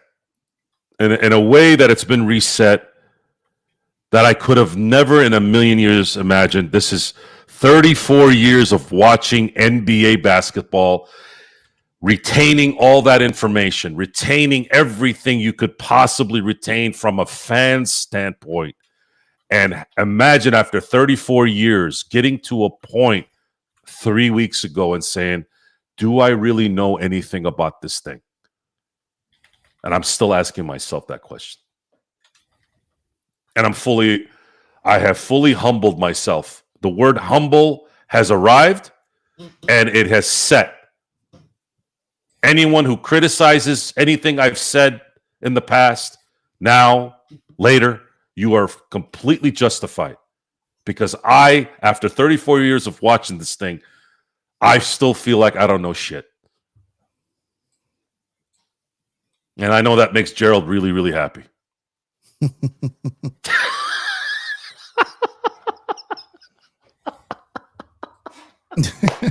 I'm going to take a shot to that. Yeah, none of us really know anything, man. We just react to what we think we know, and then sometimes we're right, sometimes we're wrong. You know what I mean? It's all it really is. We just observe what we see and think. We just give opinions. Jeff, you know I've been wrong this entire year. Like, seriously, I've been wrong almost on everything. I said Max Christie wasn't a fucking NBA player. Look what the fuck he's doing. I said Jeannie and Rob didn't know their ass from their fucking asshole. I think it was a lot easier to question Jeannie and Rob than it was to say Max wasn't an NBA player. I had moments of questioning those guys. I never thought Max wasn't an NBA player. Like, I just thought he wasn't being developed right. But Max was an NBA player. He always was. This was not surprising. The Luka trade, absolutely surprising. Max doing what he's doing isn't, to me.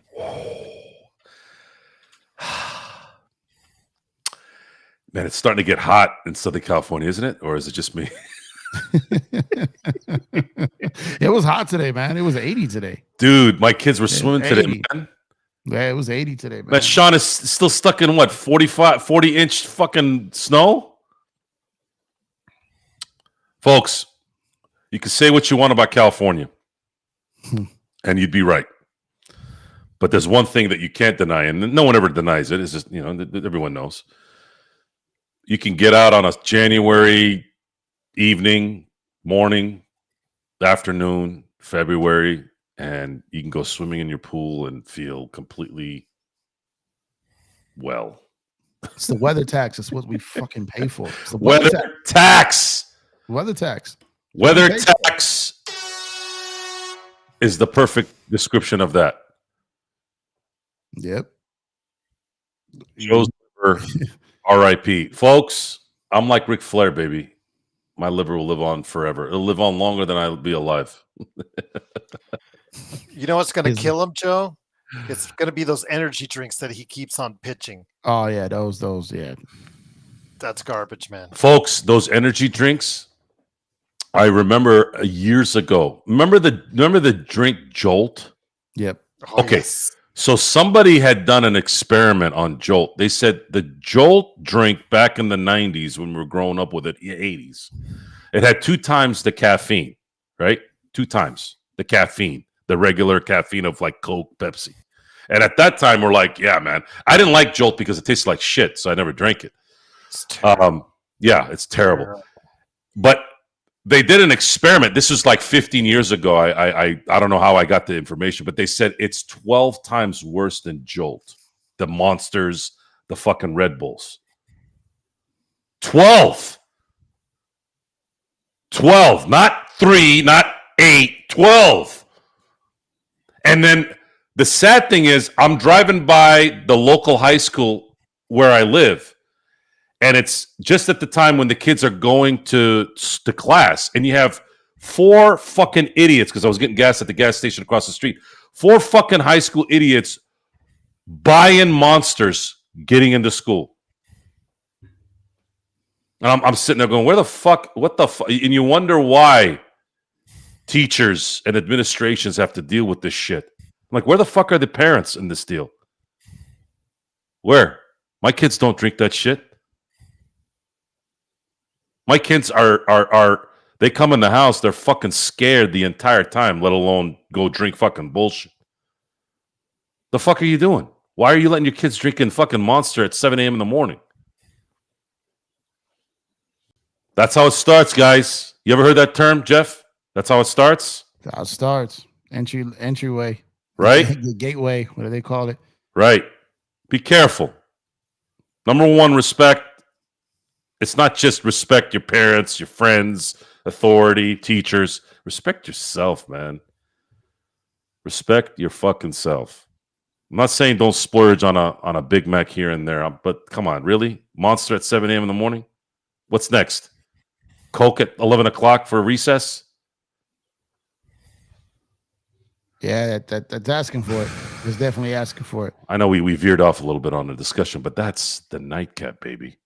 And this is the fastest hour and 47 minutes of my life. Is it because I'm fucked up? That's part of it, but there's also good conversation. Is it good conversation, Gerald? It's good conversation. The masters of ceremony?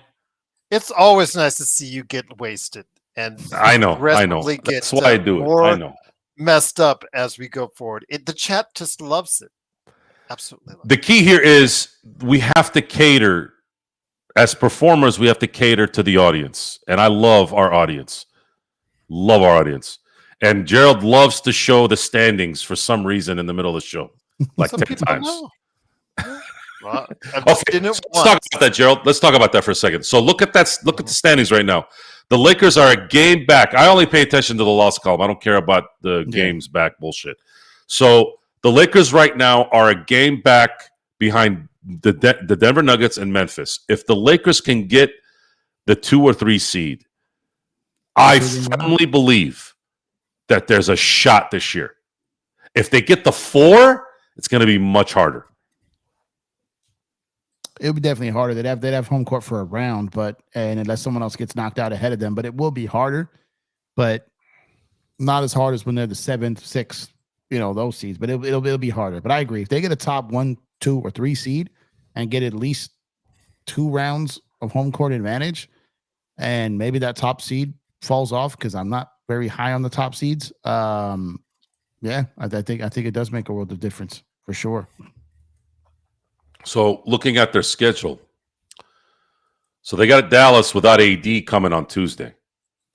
By the way, I got a story for you guys. So there was this lady online that was talking about Laker tickets. You guys are gonna laugh at this story. She's talking about Laker tickets. Hold on. I gotta get myself right because I'm fucked up right now. So I'm on exchanges on Facebook, right? I have like 180, almost 200 exchanges. This is how I sell turf and dialogue with people out there that need whatever, right?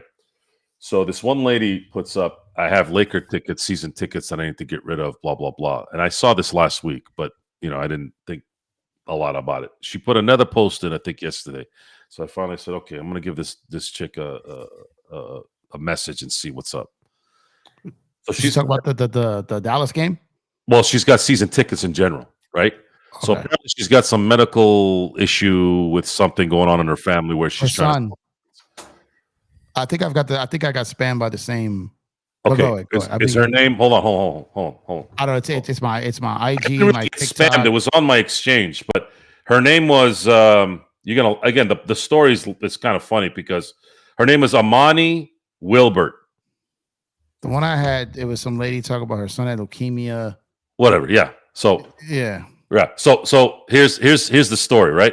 So she shares her, hey, I have Laker tickets, and it's a bunch of people. Hey, I do lawns, I do hand jobs, I do whatever the fuck, right? and I ignore that shit usually. I don't give a shit. So I finally I'm like, look, I'm kind of curious. I'm gonna see what this is about. So I hit her up. Hey, what kind of Laker tickets do you have? So she sends me that she's in the 107s, and right away, as soon as I hear one, I'm like, oh, okay. 107s, I do remember. It's usually behind the backboard, which it could be good, it could be bad. Again, you pick your battles at that point. I'd rather be in the game behind the backboard on the Lakers bench side. Yeah, exactly. So I was like, it's okay. I've watched plenty of games on the backside of a backboard. It is what it is, right? So she tells me she has 4 tickets, and right away I'm thinking she's going to say $300-400 for the ticket. She doesn't. She says $100. I'm like, the fuck? So I have my wife. I go, hey, honey, can you do me a favor? Can you run comps? Because she was trying to get me tickets for my birthday. And she's like, dude, every ticket's like $400-500 for that fucking $300-400 for that seat, right? 4 fees. And she'd probably buy it, but I told her not to. I was like, no, don't pay $300 for a ticket. It's okay. I'll figure out another way. I usually go solo, which is much cheaper, especially the day of. Usually what happens is if I really wanted to go to a game, like the Pau Gasol jersey retirement ceremony, I got those tickets for $140. I went to that game. Yeah. Dude, you were there? Yeah, I was there. They gave away the jersey. Oh my God. Vanessa was there. Yeah. Hey, Joe, I was sitting in 107. I'm not even nowhere close to kidding. I'll send you the video of where I was. I'm not kidding. Me and my wife went. And shout out to Coach Joe. He was there too. Yeah, I was in 107. So it was destined that Jeff and I would eventually get together here. So here we are. So she tells me it's $100 a ticket for 4 tickets. She's got 4 season tickets.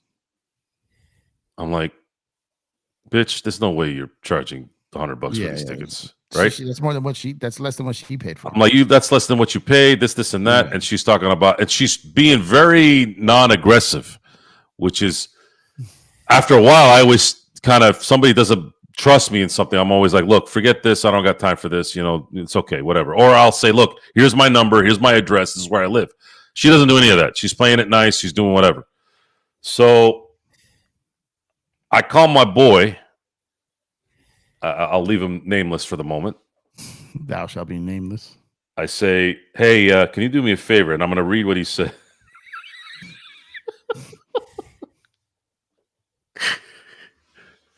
I'm gonna read it. I have to read it because it's funny. Okay, so I hold on. I gotta find it. Hold on, he's right here. Hold on. So I hit him up. I say, I go, can you check to see if I'm sorry. This is what I said. Sorry, I said Amani Wilbert. That's the name of the lady. I go, can you verify this lady through her Facebook? And he goes, she's black. No. What? What is that even? Just bear with me for a minute. And then he wrote back, no, I could do it later. I'm with my dad, of course. My guy is got the worst ADHD in the history of ADHD. He's nuts.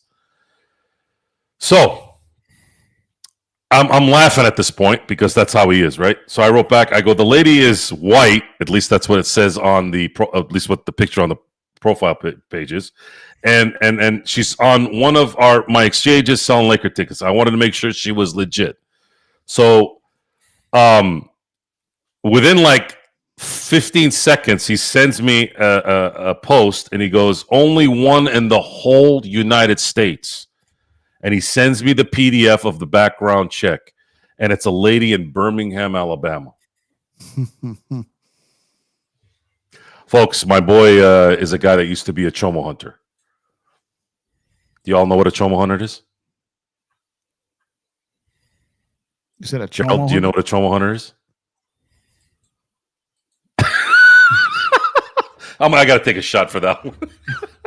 Chomo hunter is a guy that finds child molesters. I hadn't. Yeah. Yeah. They. Why are y'all quiet, man? This is a funny story. All right, so let's just put it this way. My guy is very equipped at finding things, right? That's what he does for a living, or he did, anyways. So he found the one lady with that name, and it was in Birmingham, Alabama, and that was it. I knew that was a scam, so I wrote back and I said, "Nah, I'm gonna pass." So this lady was selling this. She was selling the 107s. She had 4 tickets allegedly for $100. And I asked her, I said, "Why are you selling these for 100 when the comps say 450?" And actually, they went up. As I found out that the comps were 450, I actually found out that they actually went up after like 30 minutes. Yeah, I'm trying to find where I have it too. Yeah, I think it was on either my I think it was on TikTok or YouTube. I had the same thing. I've got tickets to the dad. I'm a season ticket holder. I can't go because my son has leukemia. It was the story, and looks like she was spamming all the creators. Leukemia story. Fuck you. Trying to find it because I had it, but I knew what you were talking about as soon as you said it because I got spammed with it too. My bad. I've been looking at. I've got a something going on at. Hold on, there was no. It's not real. It's a scam. Yeah, it's a scam. So, first of all, yeah. season ticket holders pay more than 100 for those seats. So that was a red flag right there, right? And it's funny. I'm telling you, I was in that seat on the Gasol night. I'm gonna send you a picture. Matter of fact, I think my IG on my personal IG, the picture of me and my wife is us in that section. I believe. What seat was I on? I got to look at what I had here. I don't even remember. I'd have to look back. I was there. I could not be there. I had a job in Malibu. I had a job in Malibu. That was sad, man. I told my wife when they unveil this and it's next to Kobe, I'm falling apart. Like it was like it was, and I knew it was. I was in Malibu doing a project that day. And I made sure I waited until I knew I could get a ticket that would make sense. Got it, and then I was in. It's much easier to get cheaper tickets when it's just one, when you're solo. Yeah. My wife is a busy woman, so she doesn't give a shit about any of that anyways. If we can go, we can go. If not, she doesn't give a shit. So I went to Malibu, handled business, bought the tickets on my way towards downtown LA, got the ticket, went in, parked, and then I was in there. I couldn't miss because I was there for Pau Gasol's first game against Atlanta in Staples, and I was there, in Staples, and I was there for his that trade, guys. Well, I can't explain to you how much that trade just changed things for the Lakers. The Lakers were a first. By the way, they were a 1 seed when that happened, but the issue was Bynum got hurt in the Memphis game, and Odom got hurt in Detroit. I remember, yeah. And not only that, but Kwame Brown had a fucking dud. I mean, dud. It wasn't a dud like you had in Phoenix earlier in the year at home, to the point where my boy had to leave. He got up and I remember he banged knees on me, and I was like, "Oh fuck!" while he was walking out, but. It was a disaster. That was the last. So imagine this, Gerald. That Detroit game was the last game I didn't watch in its entirety for 10 years. That was the last one. So from 2008, when Gasol played against the Nets, until 2017. I hadn't missed a game from that whole decade until finally that 17 team just made me die. I was dying a fucking slow death. I couldn't do it anymore towards the end. Last 20 games, I couldn't watch anymore. They were losing so much, I just couldn't handle it. My God, I mean, seriously, like we're fucked up like that. Like, it's just sports, right? Like, what the fuck is wrong with us? I mean, it's I'm, not just sports. I'm addicted to winning. It's what I do. It's like I have to live through these guys to have that competitive fire. I mean, I can play basketball at the park or at the gym, but none of those assholes play all out. They're just like playing. I don't know. They're just getting in a run. So Yeah. Was Jordan's first pick? Was Kwame Brown Jordan's first pick when he was an executive for the? I don't know if it was his first pick, but he picked him at number 1. I don't know if that was his first pick though. Was it Gerald? I don't think it. I don't think it was. Yeah, I don't think it was his first pick. It's the one that has lasted the longest. Let's just put it that way. Well, he was not too kind to Kwame Brown and there were some words that were probably not PC at the time, even then. And I still say that between him and Samaki Walker, they were the two most frustrating Laker players that I've ever watched play basketball. Kwame takes the cake because it was that 2006 missed rebound because he was a lazy fucking idiot. Cost the Lakers that series. And that's kind of what probably takes him on the 1 spot. At least when Samaki Walker sucked ass in 2002, they still won a championship. And his what shouldn't have counted 3-point shot against Sacramento in Game 4. Yeah, should not have counted. At least he did something right there. Yeah, that should not have counted. Wow, I haven't heard that name in a while. Gerald, where'd you get that name from? Taron Armstrong? He is an Australian basketball league player who was just signed to a 2-way. Ironically, the news broke during the Golden State game, but he was signed to a 2-way by the Golden State Warriors. I'm trying to figure out from my Australian friends in our chat if he's worth anything. He's 17 points a game in the Australian league. Yeah, I don't know. Well, I'm going to answer Sharon's. Sharon, by the way, Sharon, you've been having some great comments. I wanted to give you props to that. Why did the Lakers break up winning 2020 team? I know the answer. Gerald, Jeff, why did they break that team up? I mean, well, they really broke up the 2021 team. 2020 mostly came back. It's a common misconception when people talk about that. They broke up the 2021 team because they overreacted collectively, the organization and LeBron. I had felt all along that the organization should have just told LeBron no. They didn't. They agreed and then wanted to make their star happy and made a deal. I'm not going to say that the organization was not driven to a quote unquote star power player like Westbrook, but they were going after other angles. And that rush trade and then all the players they signed, that's what did it. So in 2021, at the end of 2021, you had the Dennis Schroeder experiment failed. Whatever side of the story you believe of that contract extension, because the one that's mostly out there is untrue. Secondly, you had Alex Caruso situation. You had a lot going on there. You had the Taylor Horton Tucker situation. You had all these things going on, and the Lakers just didn't really know what they wanted at the time. Okay, are we going to stick this out again? We brought in we got back Dwight, right? We lost Dwight in 2020. We brought him back that next offseason. We trade for Russ. We do all these. It was all these things trying to just overreact to the fact that they just fell apart because the season started 60 days. It ended October something, kicked off on Christmas. So 2 months after the season ended, they started their new season. And if you go back and look at all 4 teams that went to the conference finals in the bubble of 2020, none of them made it back the next year. The bubble tax was real. And most of those other teams standed pat, and the Lakers didn't.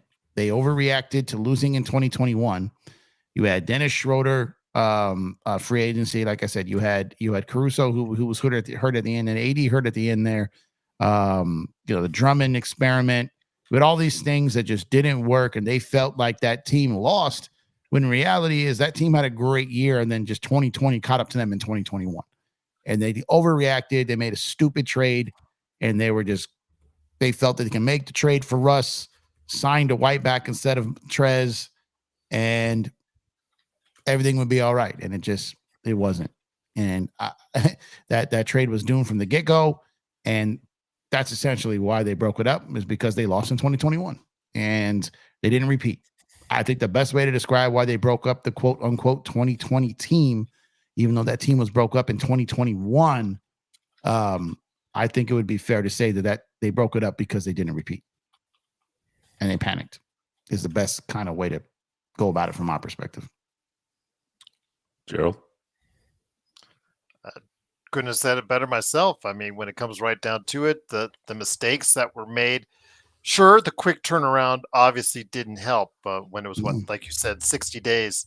And obviously you had a very fatigued team, but we had a chance going into the playoffs. Did. We were right there with Phoenix. If you still ask us to this day, if AD didn't get hurt, could we have gone all the way and made it back to back? Most of us will still say yes to this day. But and then we just saw Rob, and this is what I worry about for long term, is that, yes, Rob made the right choice. He got the deal done when it was presented to him for Luka, but he is also the architect of the Russell Westbrook trade. He's also was in the room for Ivica Zubac. He was also in the room to draft JHS. Every GM has their mistakes, obviously, and also their pluses, but still, outside of that one trade deadline where, not trade deadline, but trade time where they got Rui and they got Vando and they improved the team enough to make that run to the Western Conference Finals, Rob himself has not had that many success stories to his resume. And I think Jeff has mentioned it. We've mentioned it from time to time. Well, in fact, we've mentioned it almost on a daily basis, for years. But with this Luka trade, he now gets a pass. Let's see how long that pass is. But with the 2020 team, he made some seriously fatal decisions that cost the window of LeBron and AD. And I think you'd have to say the THT one was really a calculated error on his part, not finding younger centers to go along AD as Howard and McGee got older. That was another key. Not continually placing the emphasis on what worked. They won the title based on their defense and transition. And once they started to drift away from that and go into other areas, and Jeff will, as I've already told Jeff before and told you before, when they, constructed the 2012 All-Star team in 2022, that was probably for me the tipping point on saying, I don't think Rob has the right vision for this team, but you know what? He got the job done, and I'm going to give him every kudos in the book, but we'll see what happens now that he has Luka.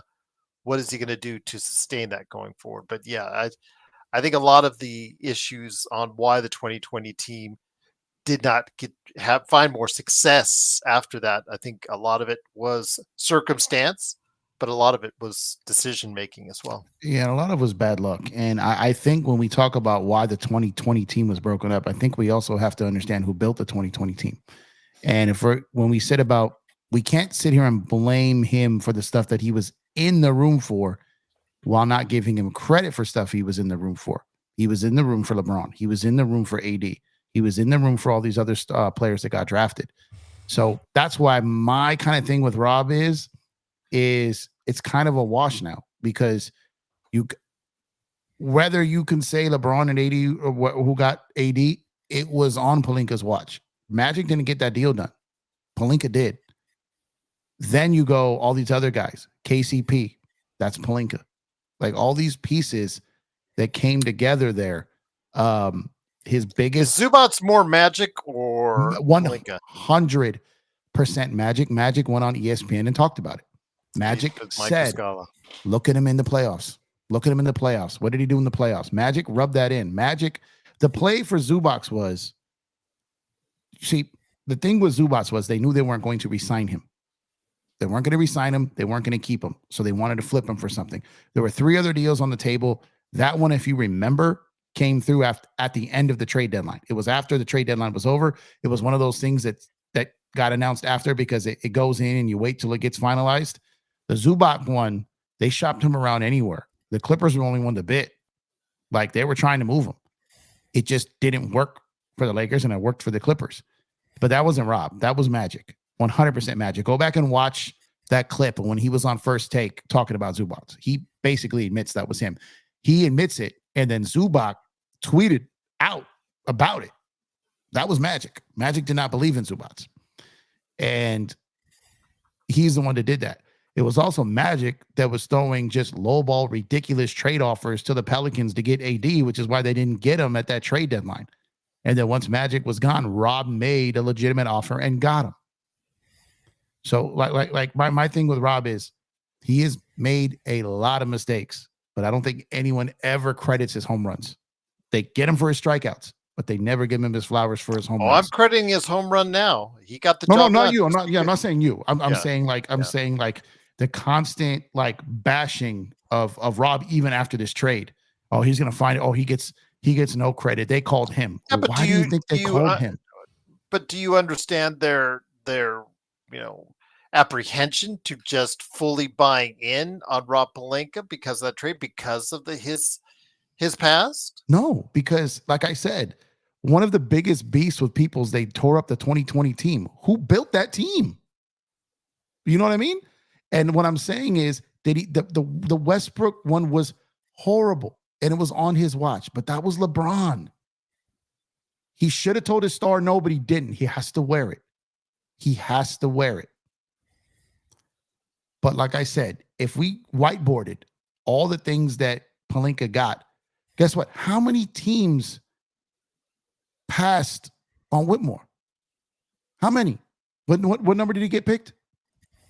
It was 21. How many teams passed on Jaime Jaquez Jr.?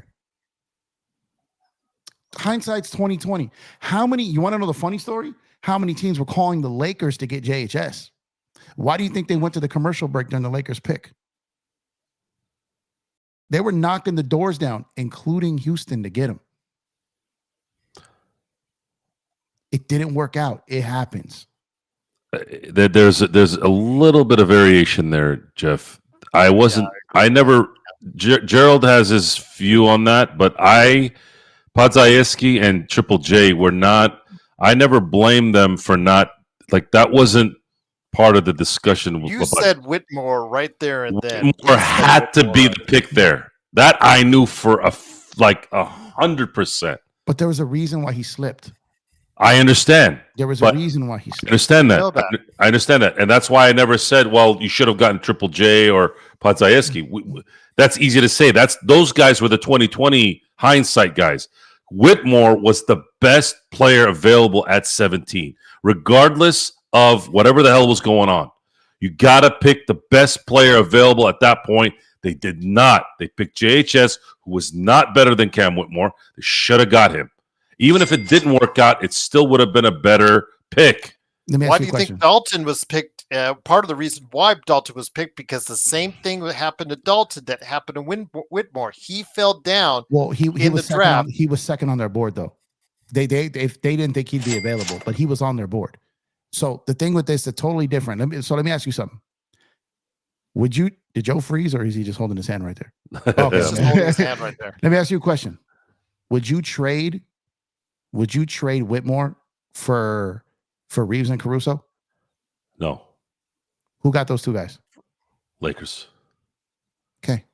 So what I'm saying is, I'm not disagreeing. He got it wrong. I got no problem saying that.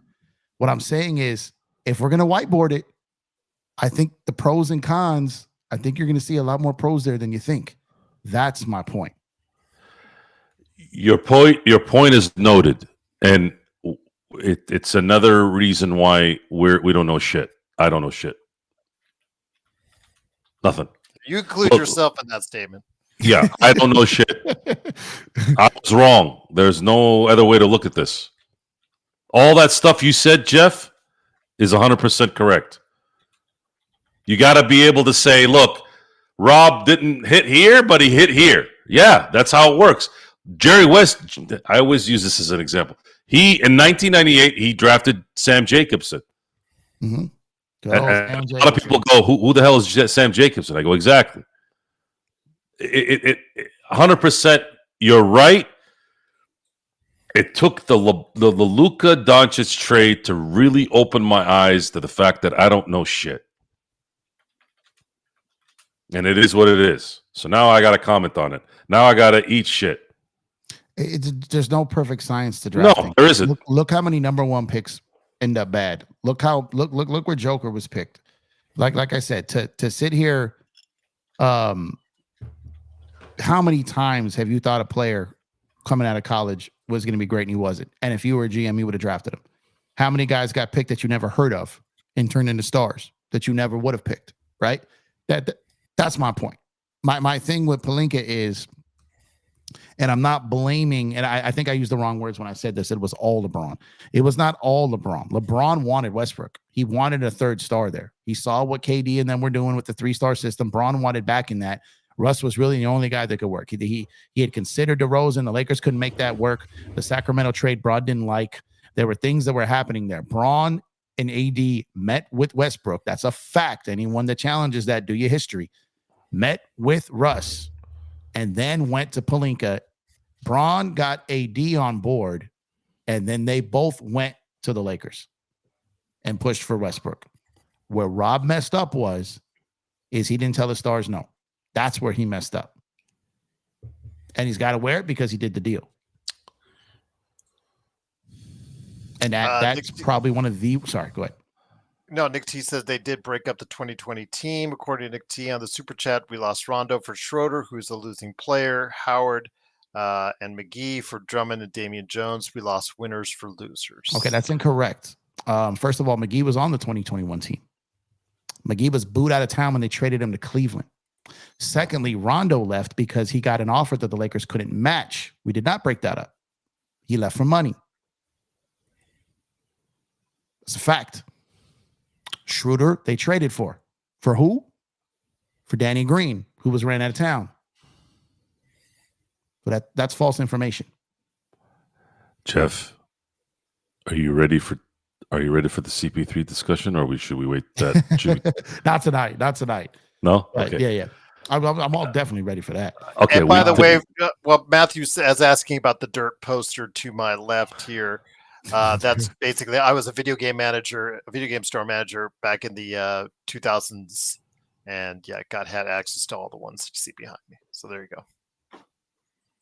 Good times.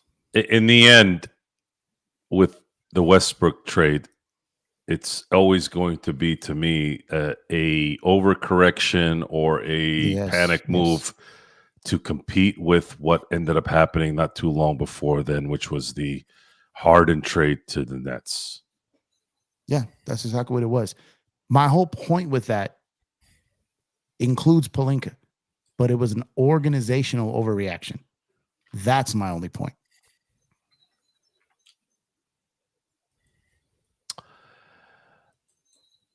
None of us are perfect. We got on here for 8 months, at least I did, and I said, what a bunch of dumbasses these guys were. And in the end, there was only one dumbass in the end, and it was me looking in the mirror. What else can I say? I'm not disagreeing with you on that, Joe. I know. I was waiting for you. You've been so supportive even on this show. I am just kidding. Well, if Magic's not here, someone else has got to run you down. But seriously, honestly, because Magic shit on me for an hour the day Luka got traded to LA. And a lot of that, I've been lying. I keep telling everybody my brain was frozen. No, I deserved it. I deserved all the bullshit. Even though Magic had veered off to something else, I was like, I got to eat shit here. It is what it is. And that it happens, though. It happens. And that's fine. And I get that, Jeff. I know. But we live in a world where credibility is kind of not there. When you fuck up, you have to admit you fucked up. Yeah. And I got personal, and it bothers me because I think I'm better than that. It sounded personal, even though it necessarily wasn't. I'm sure Rob Pelinka's a good family man, and like I got really fucked up like on that one. Like I really fucking went after Rob and Jeannie, and it was not good. It wasn't good. I'm not very happy with myself about that. And it sucks that I'm now kind of going back on it because of a fucking basketball acquisition. That pisses me off too. Like what? Rob is not a better father or a better husband because of a trade? No. But I'm basing it off of that. But it sounded too personal. And I don't like that it did that. Your passion spilled over is what it was. And sometimes that'll happen. But it's kind of why like I kind of adopted the like never get too high, never get too low. It's rare. It'll happen. I'm human. But for the most part, I don't, and it's because and the funny thing is, I still hope Guggenheim buys the Lakers. I still hope that happens. And not in a punishment of Jeannie, but just to compete with these other owners.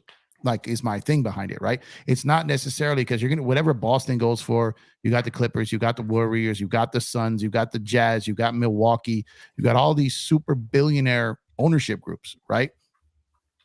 I still hope Guggenheim buys the Lakers. I still do. That has not changed for me. But I was never the full anti-Rob guy like most people were to really walk that back. You know what I mean? I never really was.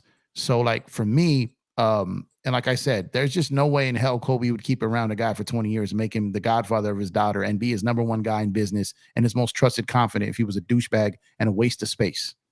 I just never subscribed to that train of thought. Just never did. And I also knew flat out that the whole quote unquote no one likes Pelinka stuff was BS. I know it was BS. He's done business with a ton of people. And so for me, you know what it is with me? I don't fall for narratives. Never have, never will. And when you see through the narratives and you get past the headlines and you get past the articles and you really understand the point they're trying to get across and get out there, most of it is bullshit.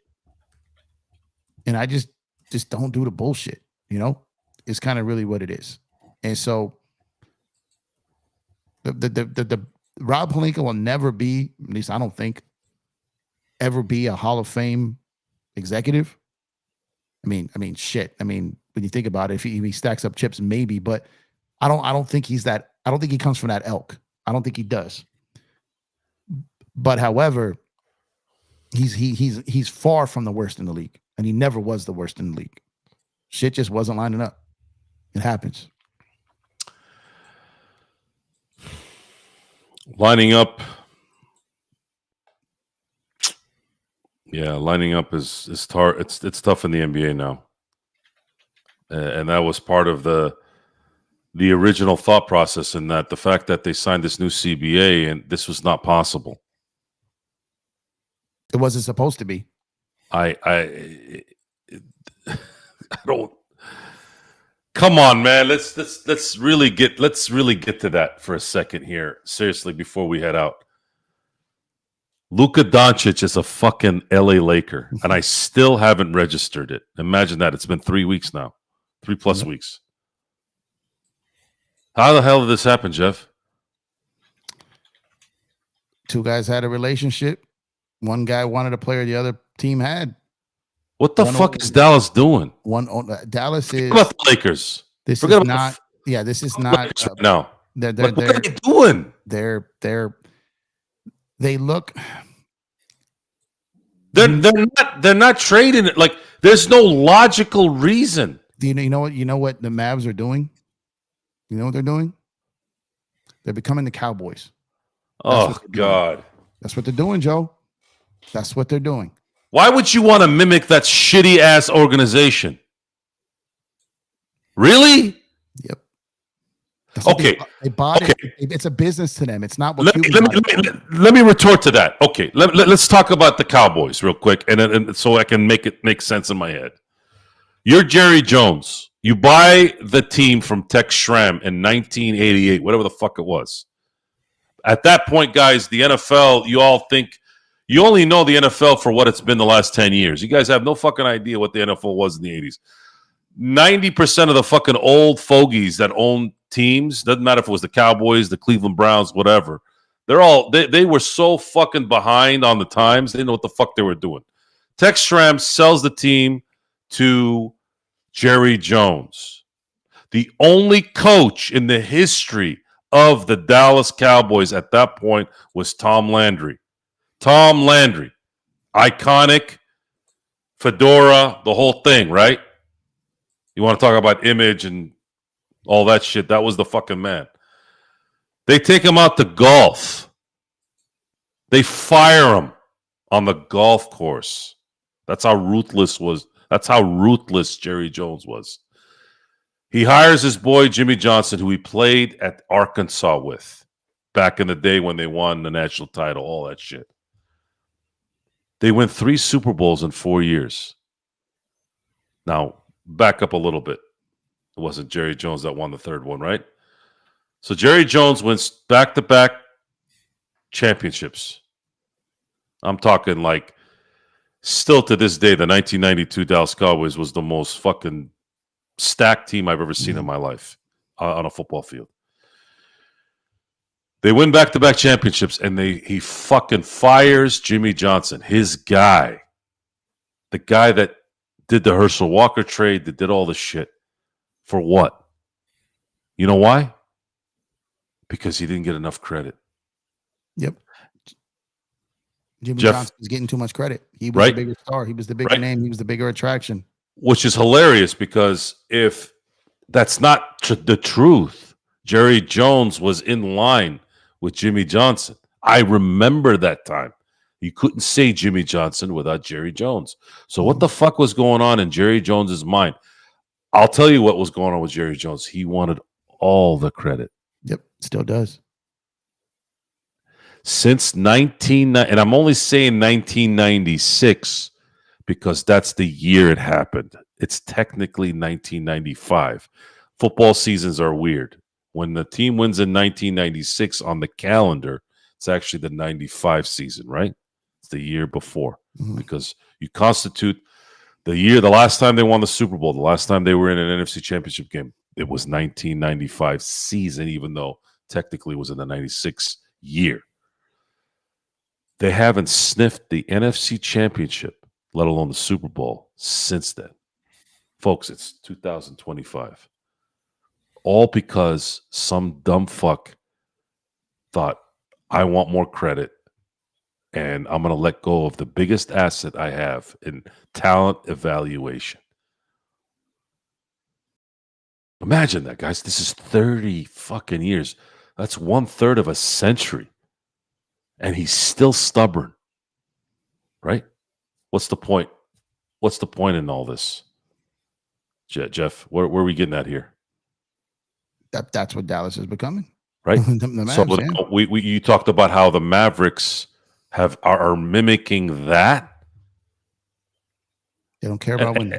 I'm looking at this from an NBA observer. I'm not looking at this as a Laker fan. As a Laker fan, hey, they keep doing what they're doing, great. Just like as a Steeler fan, keep doing what you're doing, Jerry. But I comment on this as an observer. Forget about my fandom for a second, because that's a fine line always when we talk about sports. It's important to get out of that fandom. We're trying to explain basic common sense here at this point. If Dallas is doing what Jerry Jones is doing, then God help that fan base. Why would that fan base want to do anything to support that team? Now, Jerry Jones, and I'm sure being the businessman he is, knows it doesn't matter. People are addicted to the star. So, Dallas Cowboy fans, it's your fault. You keep going to the games. And I have to say this about my brother-in-law and his wife. Love him to death. But they keep going to those games. Guys, if you keep going to those games, he's going to keep doing what he's doing.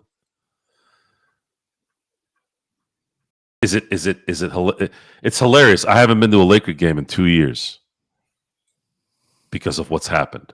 And now I want to go to the games. You see how that works, guys? Yep.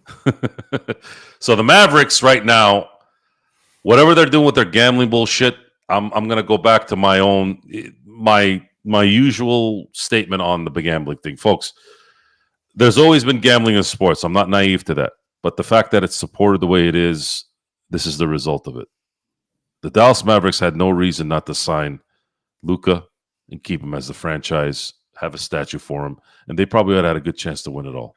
They were very close last year, guys. They were very close. Imagine if they had a couple more players.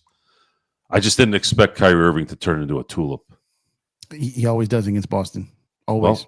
Well, folks, I don't believe that's going to happen with LeBron on the team. I don't believe that LeBron and Luka, should they make a run here where it matters and they have a chance, it's not going to happen here.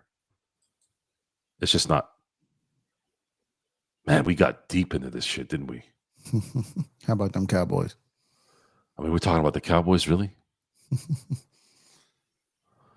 Gerald, you got anything else to say on this? Oh, I think you pretty much summed it up already, Joe. Jeff, how you feeling, man? You Still feeling doing all right? Good. You ready to turn it in? Yep.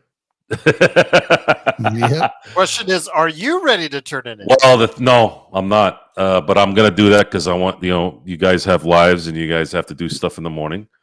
I'm sorry, guys. I'm wired for the show. I could be here for another 3 hours, but I know not everybody could be here. I want to thank everyone for being here tonight. We had a huge crowd for the entire time, and the crowd has been building more and more the last few weeks. And I want to thank you all for being here. You have no idea how much we appreciate you being here. This is freaking 12:30 a.m. on the West Coast. And God knows who's on here on the East Coast, the Central Coast, and the Mountain Coast, whatever. But again, thank you for being here tonight. Thank you for being here on the Nightcap. I know a lot of times we have the Nightcap, we have the post game, and we don't have a lot of the pizzazz. But I'm going to let you guys know. I think I've had, 4 shots tonight and about 3 drinks. People like the show, and we're here to give them the show. So thank you for being here tonight. We're going to be back tomorrow, getting ready for hopefully Tuesday's game. We'll talk more about that tomorrow. Jeff, Well, I don't know if you... Special thing, 4:30, guess with John Costa. Yes. Go ahead and you, I think. Go ahead and plug that for me, Gerald. I'm slowly realizing that I'm probably going to be the only one that's going to be able to do that. Am I right? Yes, 4:30 p.m. You and 4 other content creators from the Lakers sphere, as I called it, are going to be getting together. John Costa from Clutch Talk and Lakers Corners getting all this together. He's going to host it. He calls it a Lakers roundtable. And what happens when the word really gets out, Gerald and Jeff, on us? Seriously. The only reason why we don't have 50,000 people watching this right now is they don't know we're here. And I've watched several Laker shows, guys. All due respect. I fall asleep. We don't do that here, do we? Or is it just me being into our stuff? Do we fall asleep here? I would hope not, because it's a show. Right? So we come on. I mean, as far as I know, you guys have made it through the show awake. So. I've listened to a lot of these Lakers shows, and I'm like sitting there. I'm the guys that have 32,000 subscribers, but then I see only 111 likes. Am I really? Are we, Gerald? Are we really looking for that kind of stuff? Is that what our life has come to? Yes, growing the audience at this point. Yes. Anyway, legally possible and not underhanded, like buying. Oh yeah, no, that stuff. There's see what I'm saying? See, look, Jay's saying plus 1 more hour. But that's probably just me. Right? I mean, come on.